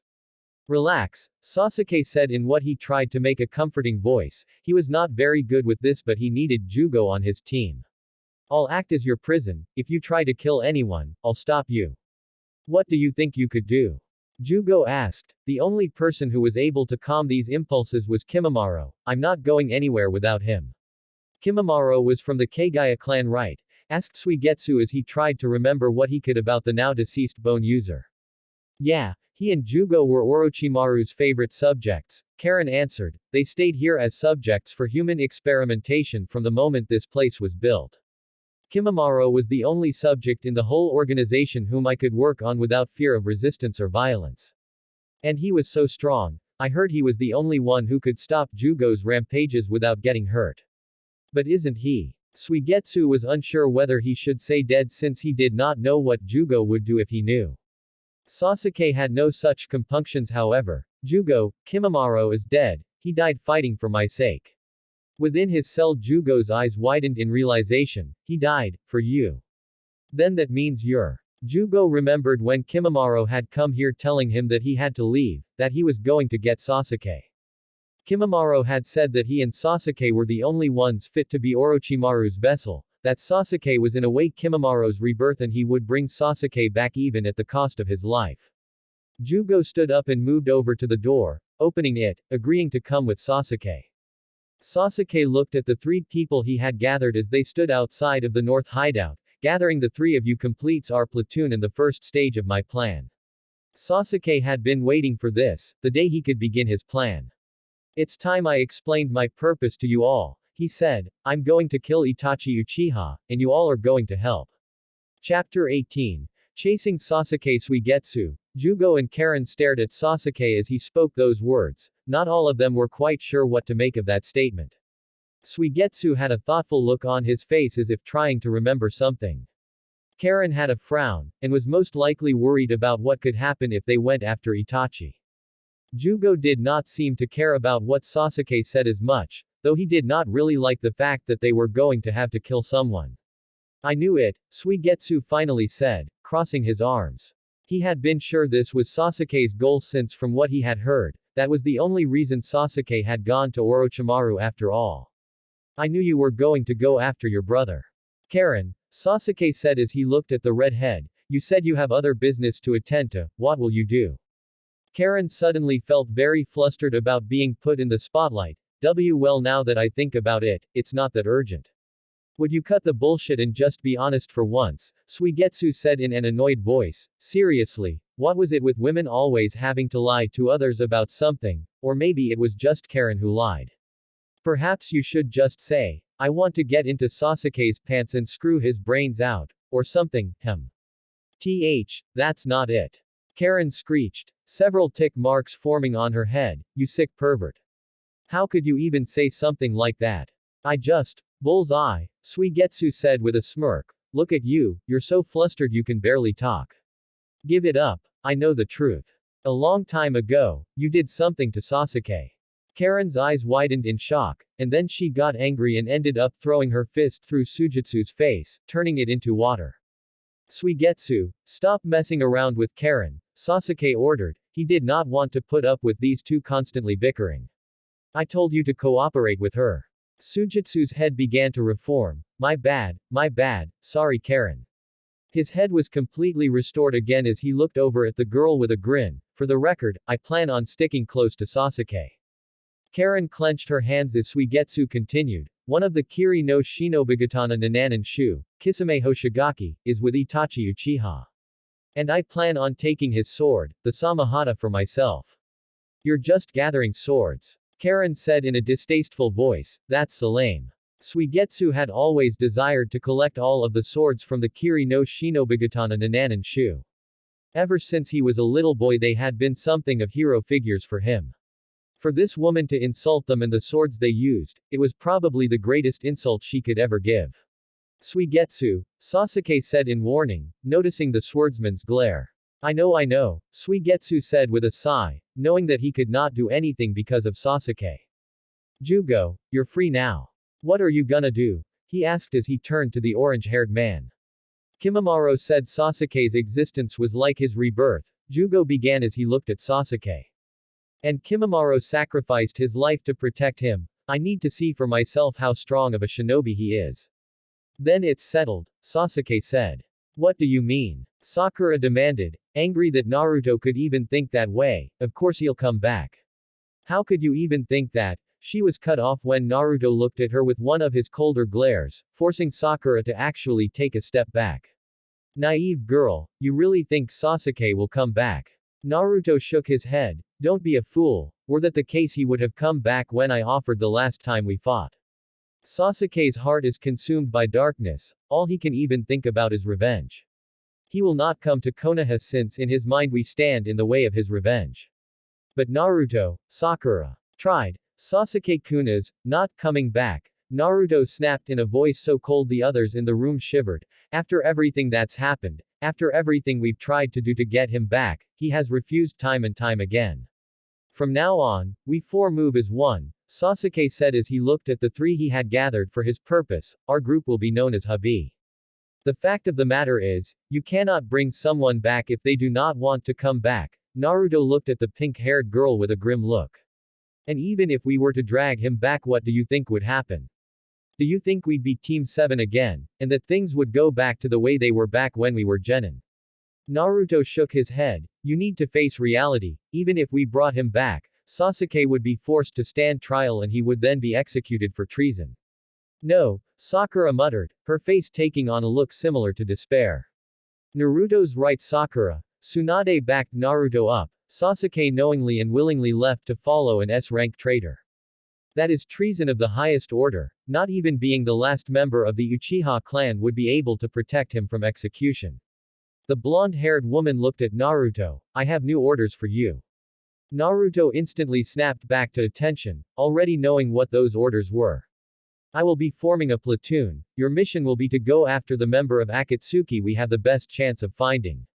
Hubby has only one purpose, Sasuke said.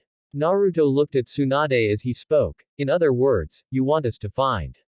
Itachi Uchiha looked up at the sky from the cliff he was standing on. Dark storm clouds were roiling overhead. It looks like a big storm is coming, Itachi murmured, his Sharingan eyes spinning as he looked at the vast expanse of clouds. It's about to rain, Kisame said from behind him, his shark-like grin ever present. Let's wait this out under a tree. We can't have the body getting too cold. Itachi turned his head to look at Kisame. Right. Kisame picked up Roshi, host for the Yonbi no Suru with his sword, Samahata. We should be hearing from the leader soon. He hefted Samahata with Roshi on it, leaning it against his shoulder. As the two began to walk, Kisame decided to start a conversation. I wonder, there are only a couple left, right? Obviously we need to seal the Nine Tails last. Our leader has made it clear that if we don't, the balance will be destroyed and the sealing statue will crumble. And since we need to bring them back alive, don't you think we should try to find the Jinchuriki as quickly as we can? Itachi sighed as he leaned against a tree. Not really. Besides, with all of the Jinchuriki we were unable to get, trying to capture the Kyuubi would be pointless. Kisame tossed Roshi off his sword as Itachi spoke. Also, we have to worry about Konoha's response should we go after the Kyuubi. They will do all in their power to get it back, and would cause problems for us. I suppose you're right, Kisame said. Konoha has a lot of contacts in the other hidden villages, Itachi continued. Not only that but the Kyuubi Jinchuriki is well liked by all of the hidden villages with the sole exception of Iwagakure.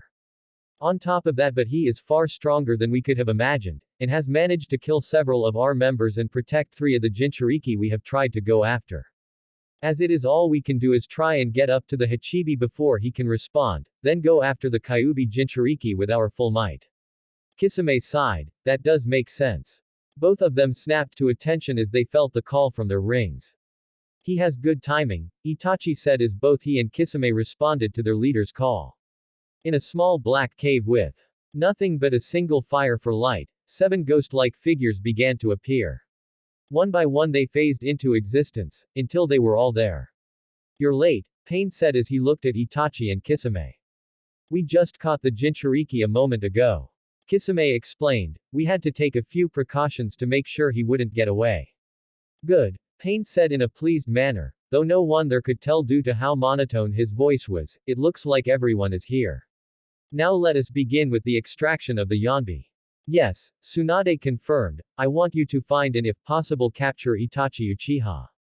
I have ordered every squadron to try and take any members of Akatsuki they find alive. Unfortunately they're not very easy to talk to. Naruto and Sakura turned to find Kakashi standing in the doorway. While only Naruto seems to have had any real encounters with them, it's clear that they are too dangerous to capture. Which means the only thing we can do is try our best to find Itachi, Naruto said. We'd need to get him alone without Kisame, since that would make capture that much harder.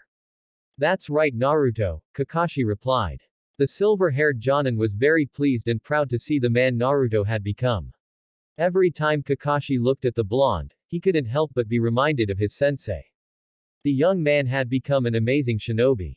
So are we going to do this then? Kisame asked. I'd like to seal the Yanbi as soon as possible. He had always found it something of a pain to just stand around for 3 days while they extracted the biju from their hosts. That he didn't get to kill anything during the time made the waiting even worse. We will, Pain said, but first I have some information. It seems that Orochimaru was killed. Itachi's eyes snapped open in surprise as he looked over at Pain. Well, it has been 10 years since he left Akatsuki, Kisame commented. I suppose his time finally came, eh? Whoever killed him must have been something else. So who was it? Pain's eyes moved from Kisame over to Itachi. It was Sasuke Uchiha. I wanted to kill him, yeah, Deidara complained as soon as he heard of the man's murderer. Hey, impressive, Kisame said with a grin. You must be proud of your little brother, Itachi-san. He's gathering up a few underlings, Pain continued, ignoring Kisami's comments, all of whom can be problematic for us. Oh. Kisame said with a hint of curiosity. You should know one of them, Pain said, one of the Kurigakure's Hauziki brothers. Suigetsu. Kisame asked, receiving a small nod. The shark man smirked. Hey, now that takes me back. Jugo of Tenpin is with them as well. Pain looked at Kisame and Itachi. Itachi and Kisame, you two need to stay alert. They are probably going after you too. Itachi said nothing and Pain decided to continue. Everyone else, remember what I've told you about Sasuke Uchiha. If they learn too much about Itachi and Kisame they may disrupt Akatsuki's plans. Hey Kisame, what's the deal with that Suigetsu guy you mentioned, yeah? Deidara asked. Kisame mumbled. Going back in his memories, I saw him 10 years ago, cute kid, always smiling. He'd always chop off the limbs of his enemies before beheading them. People called him the second coming of the Kiri no Oni, demon of the hidden mist. He's a child prodigy in the art of murder. They sound like an interesting bunch, Deidara said. Thoughts on taking out Sasuke himself going through his mind, yeah. So our mission will be to hunt down Itachi Uchiha of Akatsuki? Naruto asked, looking at Tsunade for confirmation. Seeing the woman nod he continued, okay, say we do find him, what would we do with him? Even if we capture Itachi I doubt Sasuke will want to come back, not that we could. Itachi is one of the most dangerous shinobi in Akatsuki from what I can tell. Capturing him will be next to impossible. Sakura looked over at Naruto, whose face held a grim frown. If we're even going to attempt to capture Itachi, we're going to need more than one squad. Alone I should be able to kill him, but capture, Naruto shook his head, that's not something I can do. You're right, Kakashi said, we will need more squads, and one squad of 2 would be the most ideal amount for our mission. Naruto nodded, having 3 or more teams makes it easier for them to spot you, and the chain of command can get convoluted. Naruto frowned in thought for a moment, you will also need a lot more skill to capture someone than you do to kill them. Communication is also a vital aspect for a mission like this, so we'd need a squad that has experience doing missions together. I agree, Kakashi said as he hooked his thumb towards the door. In fact, I've already picked a team that's been on a lot of missions together. Kakashi and the others in the room turned towards the door, come in. The door opened and in walked several people, all of whom Naruto recognized. A smile made its way to his face, he should have known that they would want to involve themselves in something like this. Suigetsu stared at the abandoned city, following Sasuke as they made their way inside. The place looked like it had been unused for many years, trash blew through the streets, and soft wind whistled from the wind. The place had probably not been used for years, maybe even longer than that. Sasuke eventually led everyone to a stairwell. They walked down and found themselves in a hallway. Several pipes and large cables trailed along the walls and ceiling. Suigetsu took it all in and resisted the urge to snort, this dump is a hideout. I'll be damned. Sasuke turned to look at the sword wielder, it's one of Orochimaru's, however my clan used to use it as a weapons storehouse. We'll get ourselves equipped here. All the tunnels look the same. Suigetsu commented, I hope we don't get lost.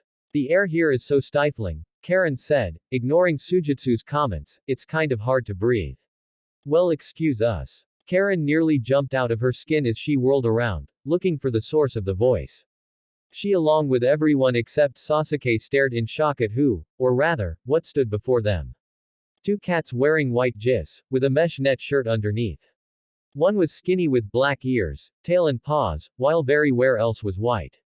The other cat was chubbier with a few streaks of black near the left and right sides of its face, this one had a line with 2 parallel lines running through it. Denka, Hina, Sasuke greeted, how have you been? The other 3 looked shocked that Sasuke was speaking to a couple of cats, even more did they shock when said cats talked back. If it ain't Sasuke, Denka said. Miyu whatcha here for? Asked Hina. Weapons, medicine and possibly a few other things, Sasuke said, ticking the list off his finger, we need to get ready for a large battle. Talking to Nukas, awesome, Suigetsu said as he leaned down and placed a hand on his knee, while the other one reached out to the cats. Here boy, the sword user made some clicking noises with his tongue. Unfortunately for him the cat did not like being called a tanuki or the disrespect shown, rreowr.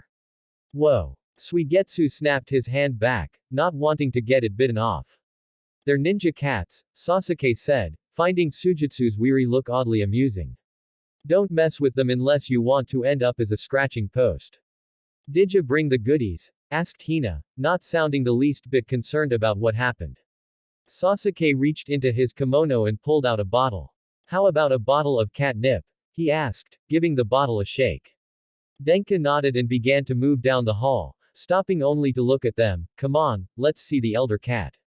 Sasuke and the others followed the 2 cats and soon found themselves in large cylindrical room. There were all kinds of knick-knacks and odd object and items within it. Off to one side, on a behind in front of a bed was a woman smoking a pipe. She was old, with wrinkles on her forehead and around her mouth. She had cat-like ears and a black cat-like nose, and was also surrounded by cats. Sasuke bent down on his knees and bowed before the woman. I have come to repay my debts to you, elder cat. So you are going to find Itachi then? The cat elder asked as she put a set of ninja equipment with exploding tags, kunai, soldier pills and several other medicinal pills in front of Sasuke. I remember what you 2 were like as kids, she said as she watched Sasuke wrap up the equipment and put it away. I can't believe it's come to this. To think that the Uchiha clan would be reduced to 2 people, and that they would end up fighting to the death. She had served the Uchiha clan for many years, and had seen many things from that clan. She had also seen how much the 2 who were now mortal enemies had once loved each other dearly. She could not fathom how this had happened.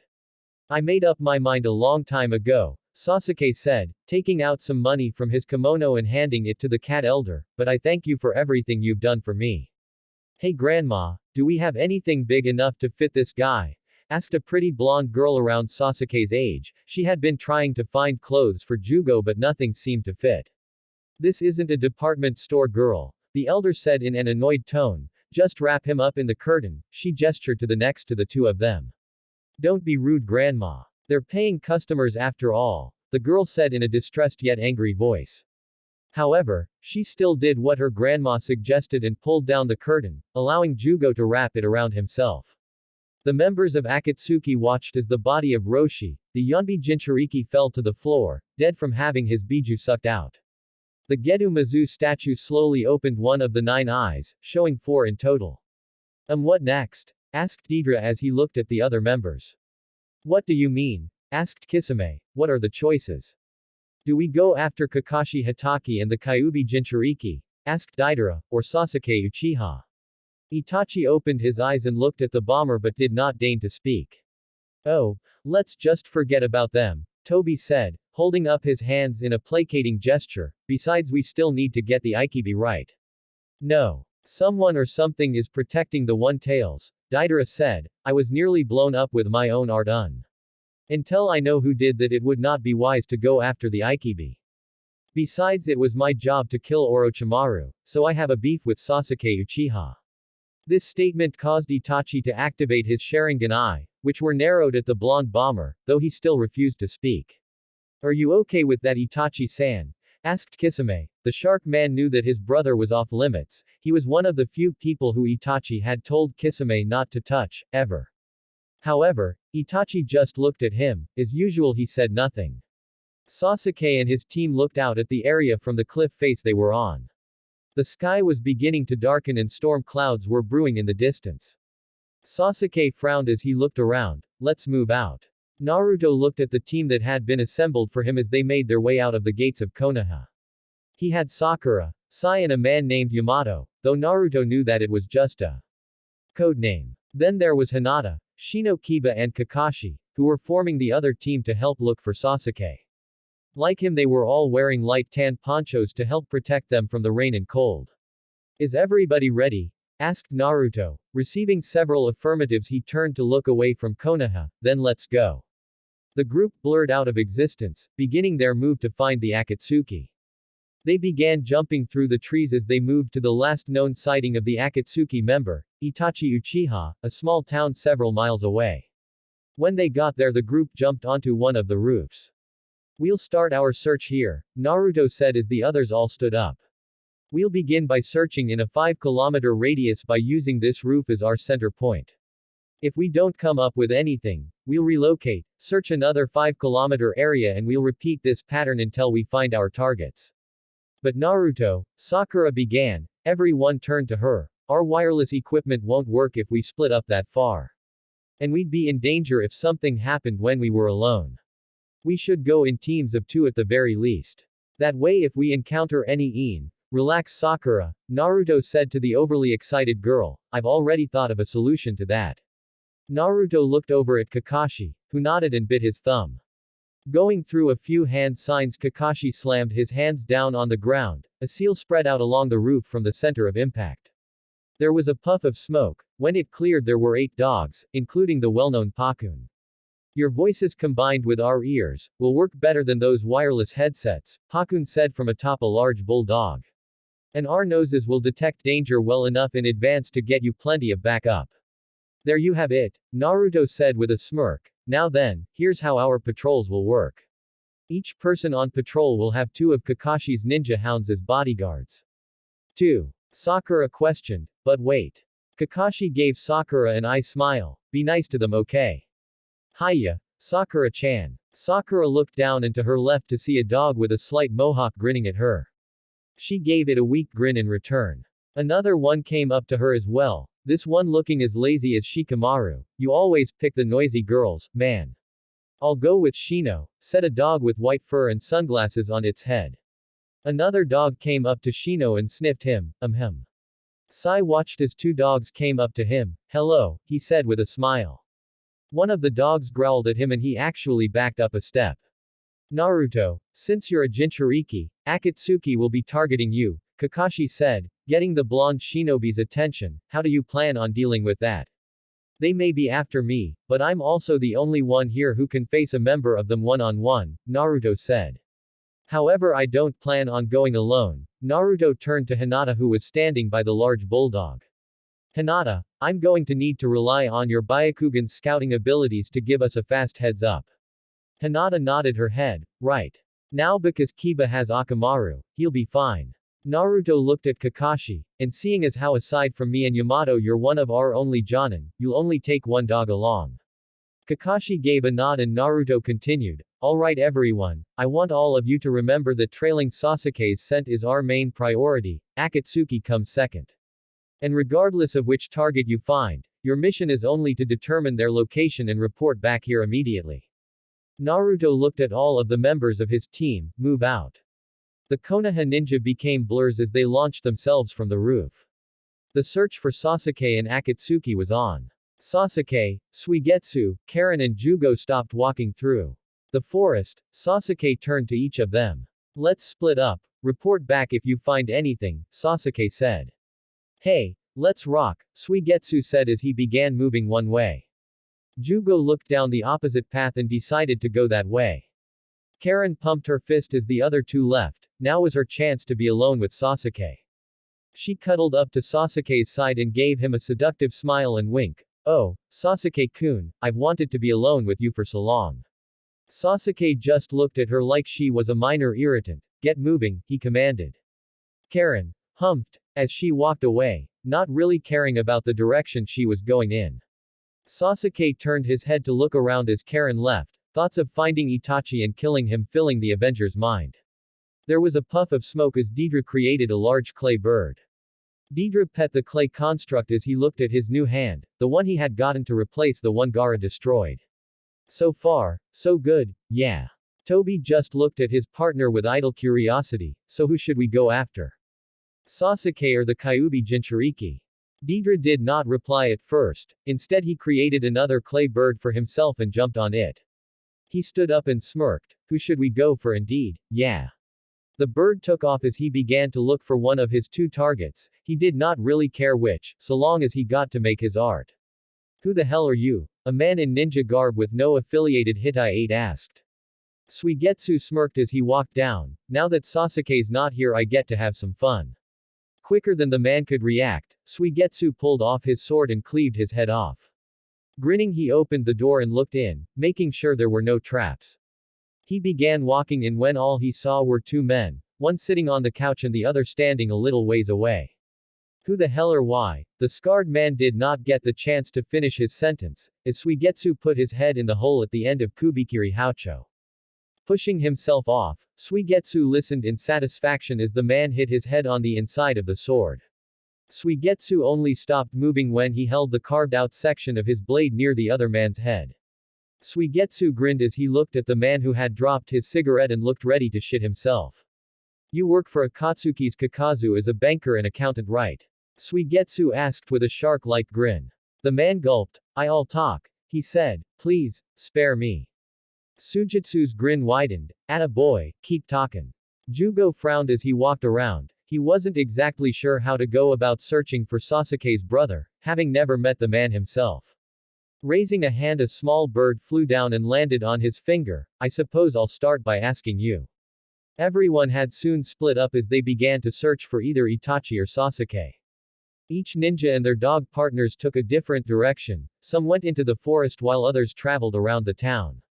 Sakura was walking through the town as she began her search. She kept turning her head as she looked around the town. Sakura wasn't really sure what she would find or even how she would find whatever she was looking for. She wasn't a tracker ninja and didn't have any particular talent when it came to searching for others. Still, she had her orders and would follow them, even if she didn't think it would be of much use. As she kept walking, one of the nin dogs she was with stopped and began sniffing the ground. Sakura only noticed this when she was several feet away and looked down to realize the dog had stopped walking. She turned back around and looked at it. What is it? It's faint. The dog sniffed some more before turning to look at the pink-haired girl. Very faint, but I was able to pick up some of Sasuke Uchiha's scent. The words caused Sakura's eyes to widen in surprise. She had only been at this for a few minutes, but she had already caught Sasuke's trail. A determined look came to her face. Can you show me where? Just follow me, the dog said as he began walking again. Sakura followed and kept her eyes peeled as the dog would occasionally stop and sniff the air before putting its nose back to the ground. As they continued walking, Sakura watched as a girl with red hair and glasses walked by. She frowned as she eyed the girl. Damn, the dog muttered suddenly, getting Sakura to turn her eyes from the redhead to the dog. I lost it. Naruto narrowed his eyes as he scanned the area around him, a frown marring his face. Hinata, I'm going to need you to hook up with Kakashi, he said, turning his head to face her. Why? Asked Hinata, looking at him with a slightly furrowed brow. Just do as I say. Find Kakashi and tell him Akatsuki is in the area, Naruto said before he rushed off, leaving Hinata behind. He sighed in relief as he sensed her leave. Jumping from tree to tree, Naruto landed in a small clearing before he stopped. I suggest that you come out now. He looked over to a small bush. You really have got an impressive Naruto-kun. A cloaked figure emerged from the bushes and walked towards him. Stopping only a few feet away, the male figure left his head entirely cloaked in shadows so that it was impossible to see his features. I'm impressed. You've become very famous recently. Recently? Naruto raised an eyebrow. I'm pretty sure I've been famous since my part about the war in Kiri got out. But you didn't come for small talk, did you, Kabuto? The now identified Kabuto smiled as he lifted his head, revealing the right half of his face. Sasuke frowned as he continued walking. He had been looking around this area for around 15 minutes. The raven-haired ninja was pondering, trying to search a different way than just walking through the forest when he heard rustling behind him. Turning around, he called out. Whoever's there, I suggest you come out. Less than a minute later, a figure with an orange spiral mask, wearing a black cloak with red clouds, appeared on a rock. Sasuke's eyes widened ever so slightly. That outfit. You're Akatsuki. So you're Sasuke-kun, huh? You sure do look a lot like Itachi-san. The moment Itachi's name came up, Sasuke's gaze hardened and he glared at the man, making Toby stumble back before running off screaming, scary. In that moment, Sasuke began to hear what sounded like flapping come from above him, causing him to look up, where he found Deidara with his hands together and two clay birds flying towards him. Just before the two large birds hit the ground, Deidara jumped off the one he was on. Katsu. He shouted Deidara as the birds impacted with the ground, exploded where Sasuke stood. Deidara landed near the trees, placing a hand over his head as he looked at the smoke coming out of the crater that he just made. I did it. I defeated Sasuke, yeah. Moments later, Toby came out of another tree and praised Deidara. That's senpai for you. However, it only took a moment for the dust and smoke from the explosion to clear up. When it did, they both saw Sasuke with a white snake coiled protectively around him. It had slight burns on it, making obvious that the snake had taken the brunt of the attack. That's senpai for you, Toby said meekly. Deidara gained several tick marks on his head as he rounded on Toby and shouted, shut up. In a poof of smoke, the snake was gone and there stood Sasuke in the middle of the crater. He didn't say anything, but then, he didn't need to. His glare told them everything. You know, this guy looks kinda strong. Toby commented. To think. Orochimaru was beaten by this brat. I just can't believe it, yeah. Sasuke didn't deign to speak, instead turning on his Sharingan in order to increase the effects of his glare. Look at the nice glare he's giving us, Toby, yeah. Sasuke stared at them for several seconds before finally opening his mouth to ask, where's Itachi Uchiha? Deidara seemed surprised by the question and said, huh. Sasuke's eyes bore into the blonde bomber's own as he said, tell me where Itachi is and I'll let you go. Hearing the raven-haired Uchiha's words made Deidara grit his teeth, the way they sounded so arrogant, like this brat thought he could defeat him. Sharingan, eh? Asked Deidara rhetorically. With those eyes, I guess you really are his little brother. You were probably only able to kill Orochimaru because of your Uchiha blood, without that you're nothing. You're nothing but a fool blessed with good genes. Sasuke didn't say anything as they gazed into each other's eyes. Then Sasuke burst forward in a burst of speed, moving faster than most people could ever hope to. He placed a hand on his sword as he ran, appearing right in front of the duo. He unsheathed his sword and made a slice at Toba's midsection. Huh. Toby said before he fell down to the ground. Meanwhile Deidara had already jumped back up onto a tree branch. There, that's one of you dead. Sasuke turned to look at Deidara. Now I won't ask again, where is Itachi? However, while the raven-haired ninja was speaking, Toby getting back up and shaking his head blearily. What's up with you, Toby? Deidara yelled. Don't let your guard down just because he's a kid. Sasuke's eyes widened slightly as he turned his head and saw Toby get back up. What the? I know I hit him, so how did he get back up? Toby just waved his arms in a slightly placating gesture. His Shunshin no Jutsu was just too fast for us to deal with. Deidara smirked as he pulled his arms of his pockets and shoved them into his clay bags, allowing the mouths on his hands to take in a good mouthful of clay. First, I'll watch his movements with chakra level C1. He thought as he pulled his hands out, revealing dozens of small clay balls. Toby, stay back, he shouted as he threw the bombs in the air. While the clay made a lazy arc through the air, Deidara went through several hand seals, turning the clay into small spiders. However, they didn't get far as Sasuke made a Chidori in his left hand. Swinging his arm in an arc, he used one of his variants called the Chidori Senbanto form a countless number of lightning senban to strike each of the small bombs, pinning them to trees and the ground. Several of the spiders hit the ground near Toby, who fell over with a surprised yelp. As Deidara began making a hand sign to blow them all up, Toby yelled, "Whoa! Senpai, don't detonate these around me." At that moment Toby looked behind Deidara and saw something that caused him to call out, "Senpai! Behind you, behind you!" Behind Deidara was Sasuke, charging towards him. However, before Sasuke could even get to close enough to attack, Deidara threw out his hand, throwing a bomb at Sasuke and making the Uchiha's eyes widen in surprise as it blew up. Senpai!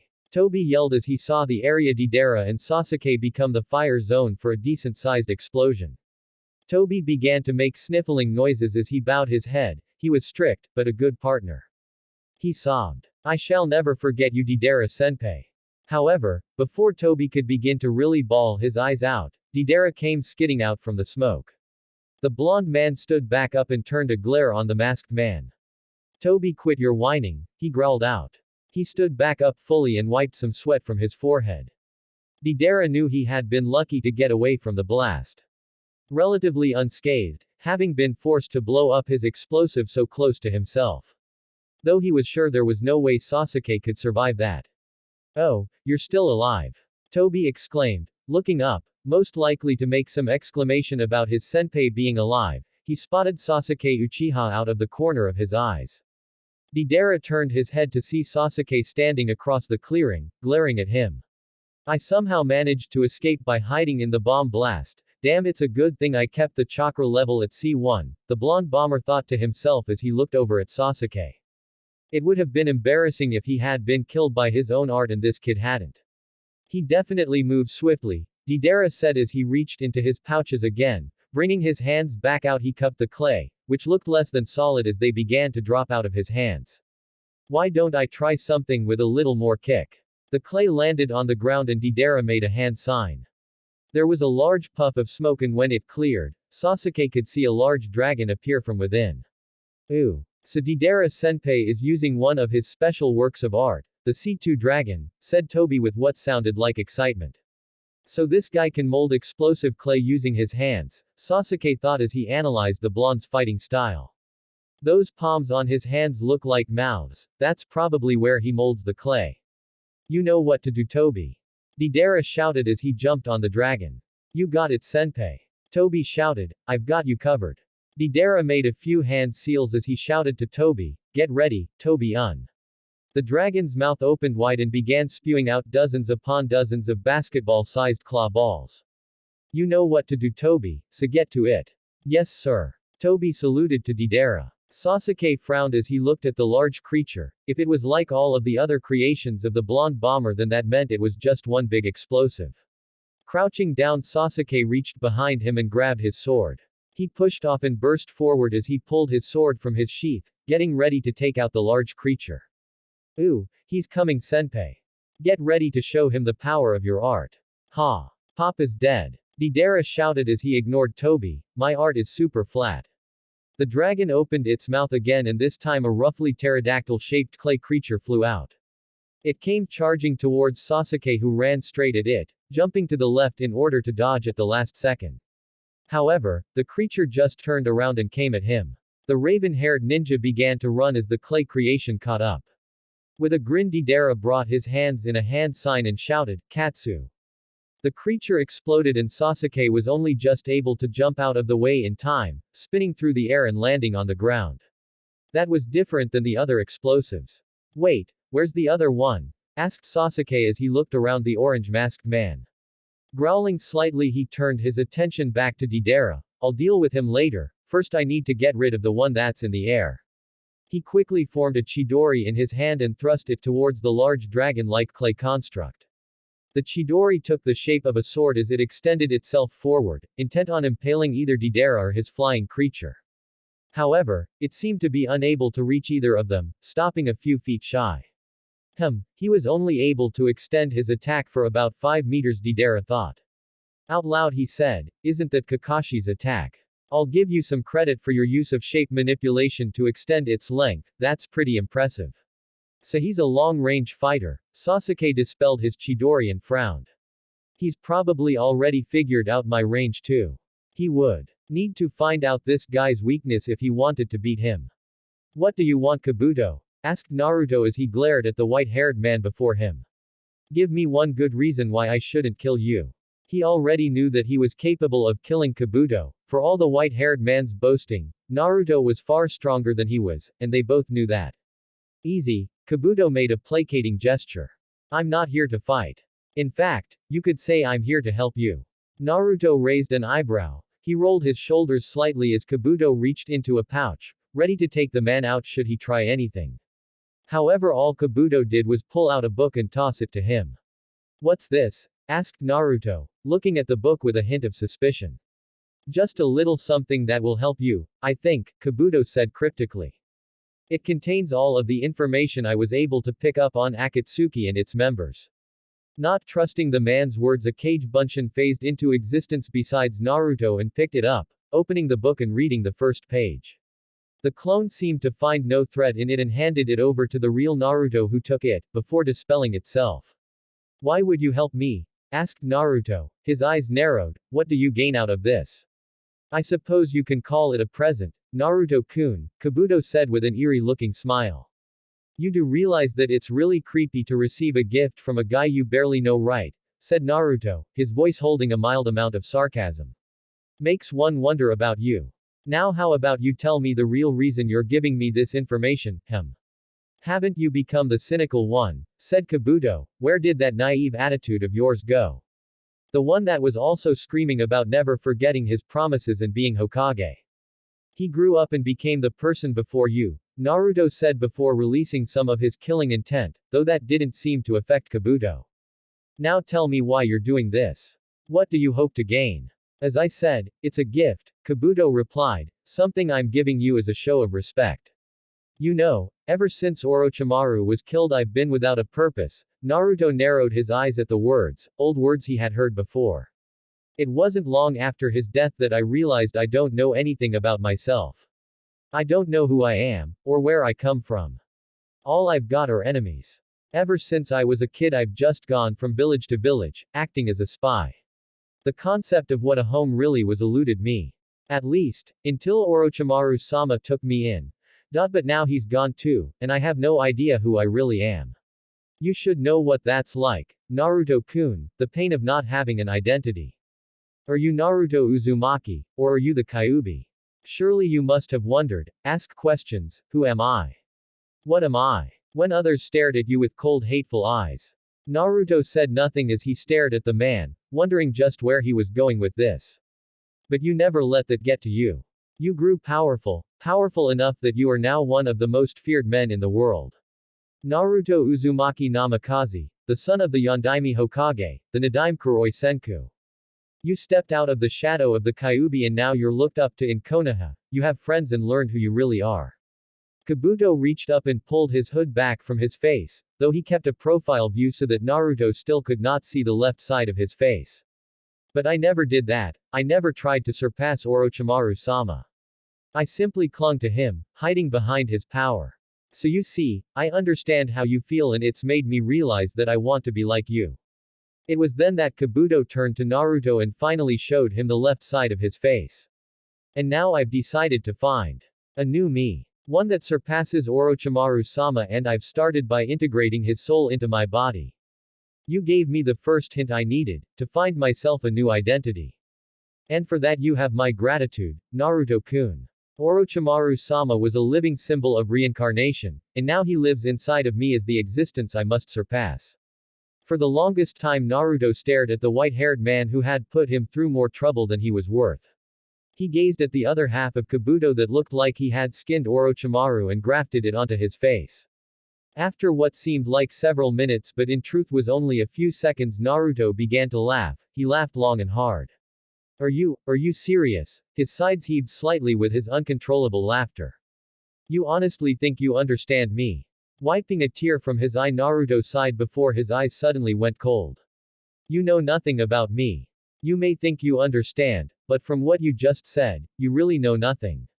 I've always known who I was. Unlike some people, I never doubted myself when it came to who I was. Sure, when I was a kid I hid myself from others. I was afraid of the looks people gave me, the hatred I saw in their eyes. But I never once doubted that I was anyone other than myself, because if I felt doubt, then it would have the same thing as admitting defeat. And everything I've done up to this point is because of all of my hard work, shedding blood, sweat and tears to get to this point. And you? Naruto scoffed. You've just grafted Orochimaru's cells to your DNA, you're not surpassing him, you're becoming him. It's the most pathetic thing I've ever seen. To each their own, I guess. Kabuto shrugged. Well, whatever. I just came to give you that. However, know that when I've fully integrated Orochimaru-sama's cells into my body, I'll be coming back to fight you as a test for my abilities. He made a hand seal and his form began to waver. Until we meet again, Naruto-kun.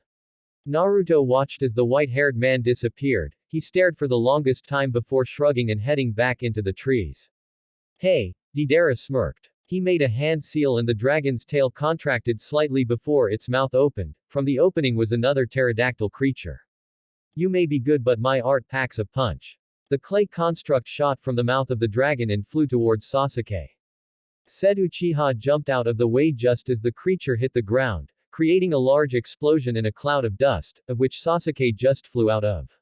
You're just as fast as I expected, Deidara said with a large grin. He watched as Sasuke stepped on the ground, only for his foot to sink in. Gotcha.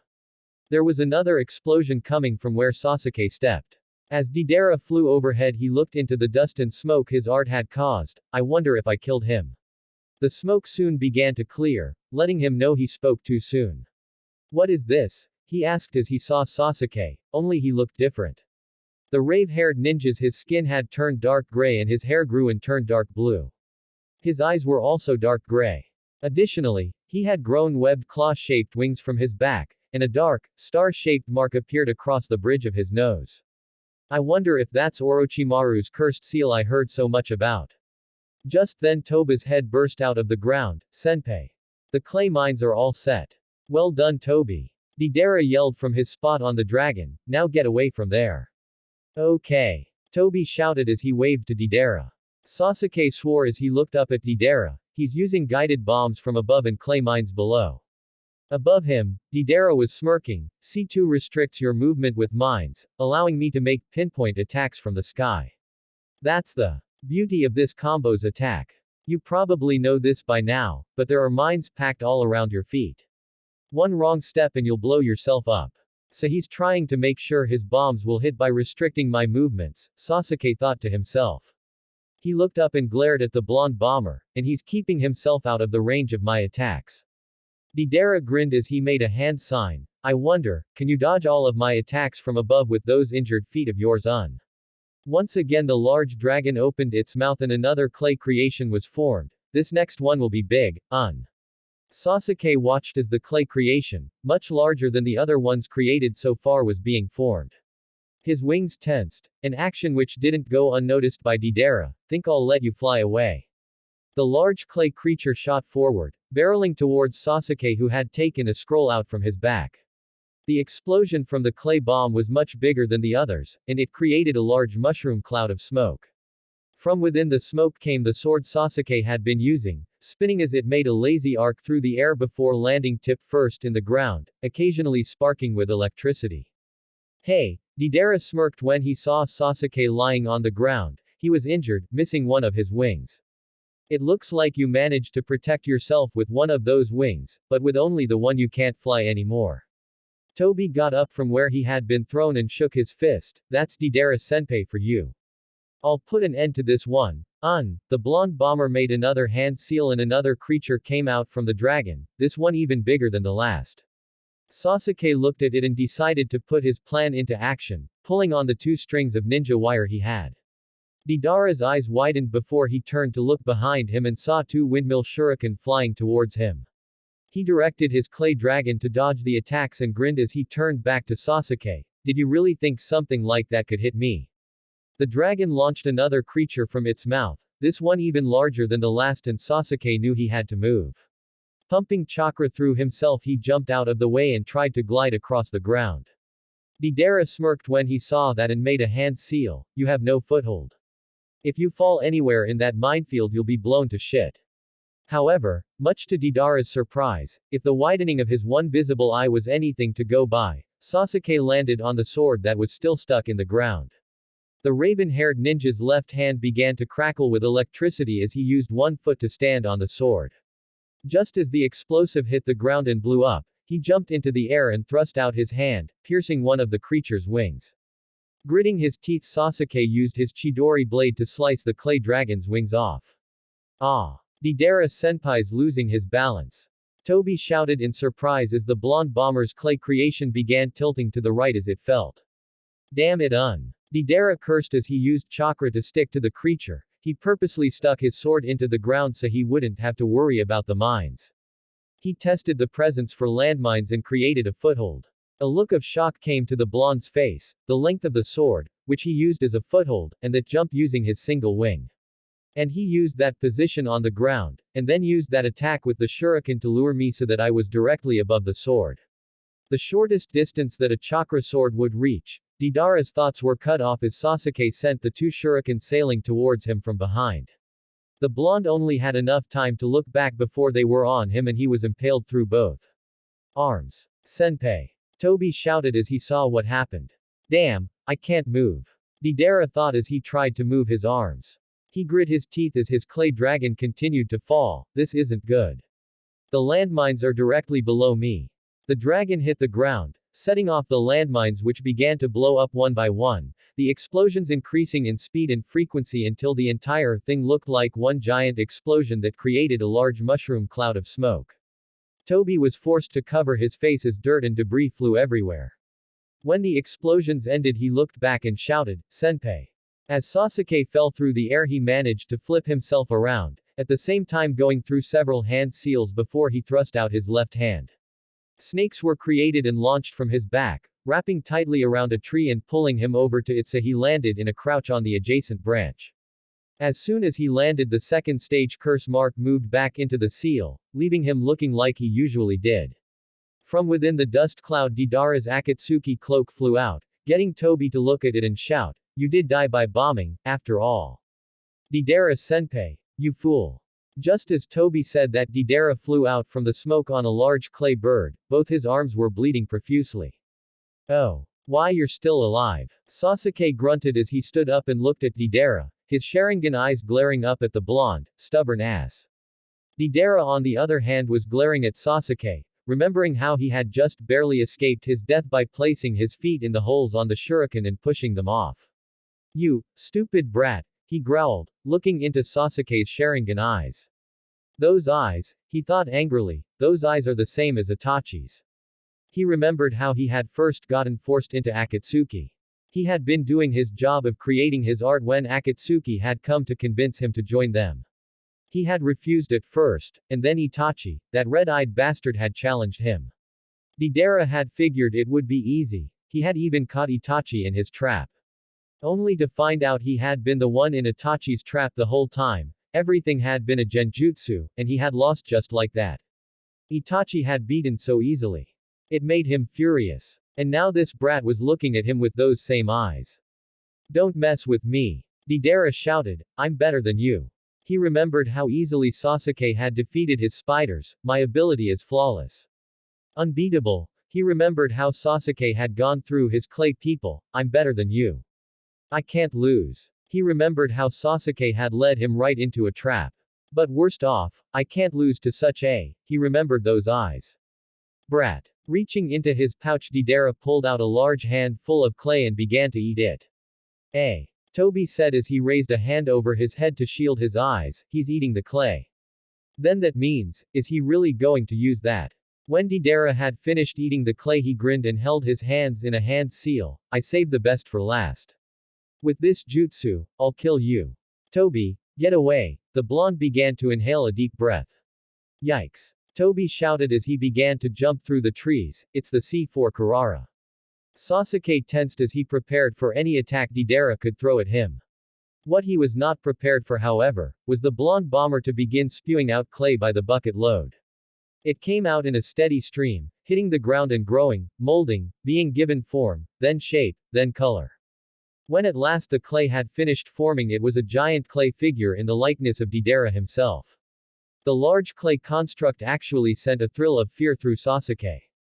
This was supposed to be my trump card for Itachi, Deidara huffed, having used a lot of his chakra for this. But I suppose I don't have much of a choice but to use it on you. Is this a bomb? Sasuke wondered in shock, his teeth grit as he realized what that would mean. It's huge. I've never seen anything like it. If this goes off, I can't see any way I would survive. Just then the large clay Deidara noticed him and began moving, its feet leaving large craters as it walked towards the raven-haired ninja. What is this? Are you just gonna start running away? Asked Deidara with a laugh. You don't really think you can escape my C4 Kurara, do you? The clay Deidara broke into the tree line, smashing all the trees in its way as it followed Sasuke. Deidara grinned as he clamped his hands together in an unrecognizable hand sign, causing the large clay clone to inflate. It swelled like a balloon, expanding and expanding until it burst. But not in a large explosion like Sasuke thought it would, there was a large white cloud of smoke as the clay bomb began to tear itself apart. Did it misfire? Sasuke thought, looking from where the bomb had been standing to Deidara. No, that can't it be, he doesn't strike me as the type to use a dud. Just then Sasuke's eyes widened as he saw something happening. All of the creatures in the forest were beginning to disintegrate. They broke apart, disappearing as if they had never existed. Sasuke gaped when he noticed his own arm beginning to fall apart. Damn! Sasuke said as it began to spread, his arm was gone, his torso was beginning to disappear, along with the left side of his face. His eyes were wide until his entire body was gone. Deidara saw what happened and began to laugh, ha ha ha. Now this is my greatest masterpiece. The C4 Kurara, Toby said as he jumped onto another branch, extremely small, nano-sized explosives. Using the blast created from the rupturing Deidara bomb created millions of tiny explosives too small for the human eye see. They were then dispersed throughout the atmosphere, going into any living being that inhaled them and setting thousands of tiny explosions inside of the body, destroying them on the cellular level. A truly frightening jutsu. Deidara looked around, moving his hair out of his face with a large grin, I have to thank Itachi. I would have never come up with that jutsu were it not for him. Laughing, the blonde threw his hands into the air, I've won. I've won. My art, whoa, he didn't get the chance to finish as he felt something. Looking behind him, he saw Sasuke in his second cursed seal form coming at him with a Chidori in hand. Deidara grit his teeth as Sasuke's lightning-covered hand drove itself through his torso. Looks like you've run out of chakra, the raven-haired ninja said, your reaction time has also slowed down. Those eyes, Deidara muttered. That's right, Sasuke said, those explosives may be too small for the human eye to see. But my Sharingan can distinguish a chakra type by its color. The mini bombs that were molded with your chakra, they were as clear to me as a cloud of smoke. A smirk made its way to Sasuke's face, I could also tell you were hovering just outside of its blast radius. So as long as I could see the explosives, escape was easy. Deidara grunted as he closed one of his eyes in pain, but I saw you die from my explosives. You saw only what I wanted you to see, Sasuke said, making Deidara realize he had been trapped inside of a genjutsu. Deidara chuckled, so I was trapped inside of an illusion. I've avoided hitting any vital organs, Sasuke continued, ignoring Deidara's words. Now tell me where Itachi is. That's why I said I have to thank Itachi, Deidara said, no longer sounding like he was in pain. A hand suddenly latched onto Sasuke's ankle and the Uchiha looked down to see Deidara grinning at him. He looked back towards the Deidara he had stabbed and saw that it was just a clay construct. A clay clone, said Sasuke in surprise. Deidara laughed, I anticipated your use of genjutsu. You're just like Itachi. I never fall for the same trick twice. Ever since I fought Itachi that day I trained my left eye to counter the Sharingan. And now it's time to end this for real. Eat my C4. Sasuke grit his teeth as the Deidara holding him spat out more clay that was molded into another Deidara. This one began to expand. Sasuke tried pulling his arm from the other clone to no effect, as the clay had hardened to the point his strength didn't do anything. The expanding Deidara pushed into Sasuke, covering and smashing him until he was actually inside of the clone. Sasuke tried to escape but clay began to wrap around his arms and legs, making it impossible for any of his limbs to move. On the outside Deidara bit of the clay he had been molding. He grinned as he held on to the round construct. It looks like you're the one who's lacking chakra. You don't even have the strength left to dodge, The blonde pushed himself off of his construct and smiled. Inside Sasuke's Sharingan saw the thousands of tiny explosives attached to the wall. I see. Inside are the same invisible C4 explosives. Deidara shouted as if Sasuke could hear him. Reaching into his pouch he grabbed more clay. The mouth on his hand began to mold it and spat out a tiny bird. My wounds are beginning to catch up to me, Deidara thought with a frown. He looked down. On top that, my last combo used up the last of my chakra. What a poor piece of work. Grunting, he threw the small bird at the clay that Sasuke was trapped in. Inside of the clay Sasuke used his Sharingan eyes to see all of the foreign chakra of the nano bombs inside of his body. Grunting, he created another Chidori to cut his way out of the clay ball. What do you think you can do? Shouted Deidara as he held up a single hand sign. Sasuke's answer was to open up his single wing, halting himself in midair, all the while his hand was still sparking with his Chidori. A flap of his wing and Sasuke was off, soaring towards Deidara. Damn, he's using what's left of his chakra to form that Chidori. Deidara thought before smirking, your Chidori won't reach me at this distance. It's over. Katsu. Deidara fell to the ground, hitting the branches on the way down before he smacked into the dirt. Grunting he pushed his head up and looked over to see Sasuke's wings falling to pieces before his eyes. I win. I'm the winner. Grinning he pushed himself to a single knee, my art has triumphed. Grunting he stood up and smiled as he began to laugh. Before he could start to really celebrate however, he felt the effects of a genjutsu. No. Why? He turned around just in time to see a normal Sasuke before he was hit in the face. Deidara was sent flying several feet away from Sasuke, skidding and tumbling along the ground before coming to a stop. Sasuke panted, looking like he had been put through a blender. He was missing his right sandal. Scratches, cuts and burns were covering his body and he could tell he was on his last leg. Deidara grunted as he pushed himself into a sitting position. How? How did you do it? How did you disarm my C4? I figured it out a while back, Sasuke said. When facing the Sharingan it's prudent to hide your hand seals, because no matter how fast you are, these eyes will read them. Every jutsu you've used have been Doden jutsu. My Chidori is a Raiden attack, get it now. I see, Deidara grit his teeth, then that jutsu you used was too. That's right, Sasuke interrupted, Doden is weak against Raiden. I used the lightning my style generated to negate the effects of your bombs. After all, that's your style's weakness. Deidara gasped, I see, that Reikiri you used earlier was to run it through yourself. It enabled you to unarm the C4 that had been running through your body. That's right, Sasuke smirked, thanks to that my body is in tatters. Although, the correct name for my jutsu is Chidori. He figured out the weakness to my art in such a short amount of time, Deidara thought with his teeth gritted angrily. And so accurately too. When did you figure it out? When did you discover my art's weakness? When your first landmine blew up, Sasuke admitted, although, I've been analyzing your style from the very beginning, ever since I countered your attack with my Chidori Senbon. Among the bombs you created, some exploded and some didn't. That's when I first formulated my hypothesis. The only bomb that actually exploded was the one you used when I attacked you, the one my Chidori Senbon hadn't pierced. However, I figured it was also possible for you to have not triggered them because they fell close to your comrade. Deidara panted, in other words you weren't sure if they didn't detonate.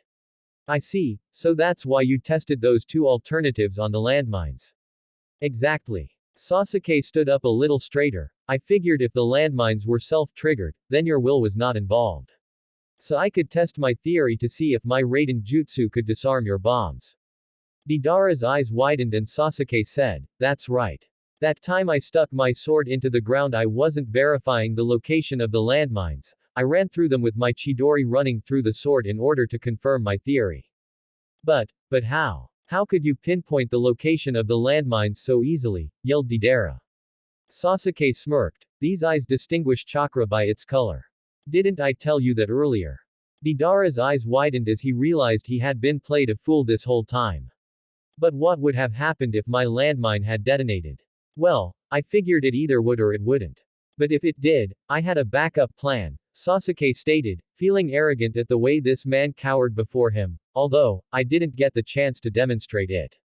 Feeling confident Sasuke began to walk forward. Deidara tried to get up only to fall. He stopped several feet from the blonde bomber. Now I won't ask again, where is Itachi? Deidara's answer was to launch clay snakes from his hands. They latched onto Sasuke but a quick burst of Hiraishin chakra destroyed them. However, doing so used up the last of Sasuke's chakra and he too fell onto his knees. Deidara began to smirk. You may be trying to look all badass, but I can tell your chakra is also running drastically low. But I still have enough clay to. He trailed off as he noticed that Sasuke seemed unconcerned. Shouldn't you at least be panicking? He looked into the teen's eyes and glared at what he found. That's what pisses me off so much. The way you try to act so cool and unconcerned about what's going on. You think you're better than me. Better than my art. It pisses me off. In response Sasuke turned off his Sharingan and Deidara glared even more. So you're disengaging your Sharingan huh? You really are taking me lightly, aren't you? The blonde bomber ripped off his shirt, revealing an area over his heart with an odd seal and stitches on it. Using a hand he pulled off the stitches, while his other went to grab the last of his clay. The stitches came undone and Sasuke was surprised to see that they had been holding together another mouth. Deidara grinned as he let the mouth on his chest eat the clay, and as he did black lines began to form along his body and his skin turned gray.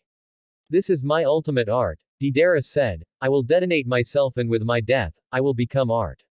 This guy's insane, Sasuke thought. This never-before-seen explosion will leave a never-before-seen scar on the land, Deidara said. And my art will earn never-before-seen admiration. And in the midst of this admiration you will die. Sasuke tried to get up but all he managed to accomplish was to fall on his side. An explosion that will cover a 10-kilometer radius. You won't be able to get away. By now Deidara had become nearly transparent. Only the black lines, his hair and eyes were visible. Now suffer and despair. Scream. My art is. All of the lines began moving towards the center of Deidara's chest to form a ball, an explosion. A white beam of light shot out from Deidara, blasting into the sky as the blonde bomber was consumed. It spread out from the center, annihilating everything in its path. Soon the explosion took the shape of a large white dome with a pointed tip and 2 points on either side. The explosion was seen by everyone in the area, including the Konoha ninja.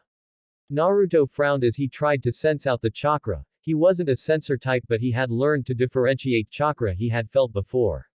He recognized this signature as the one who had belonged to Deidara, the bomber that he thought he killed in Suna. I wonder how he survived. Naruto said to himself, his eyes narrowed. If he's fighting then it's either one of us or Sasuke. Putting on a burst of speed Naruto tore into the tree line and began to travel towards the explosion.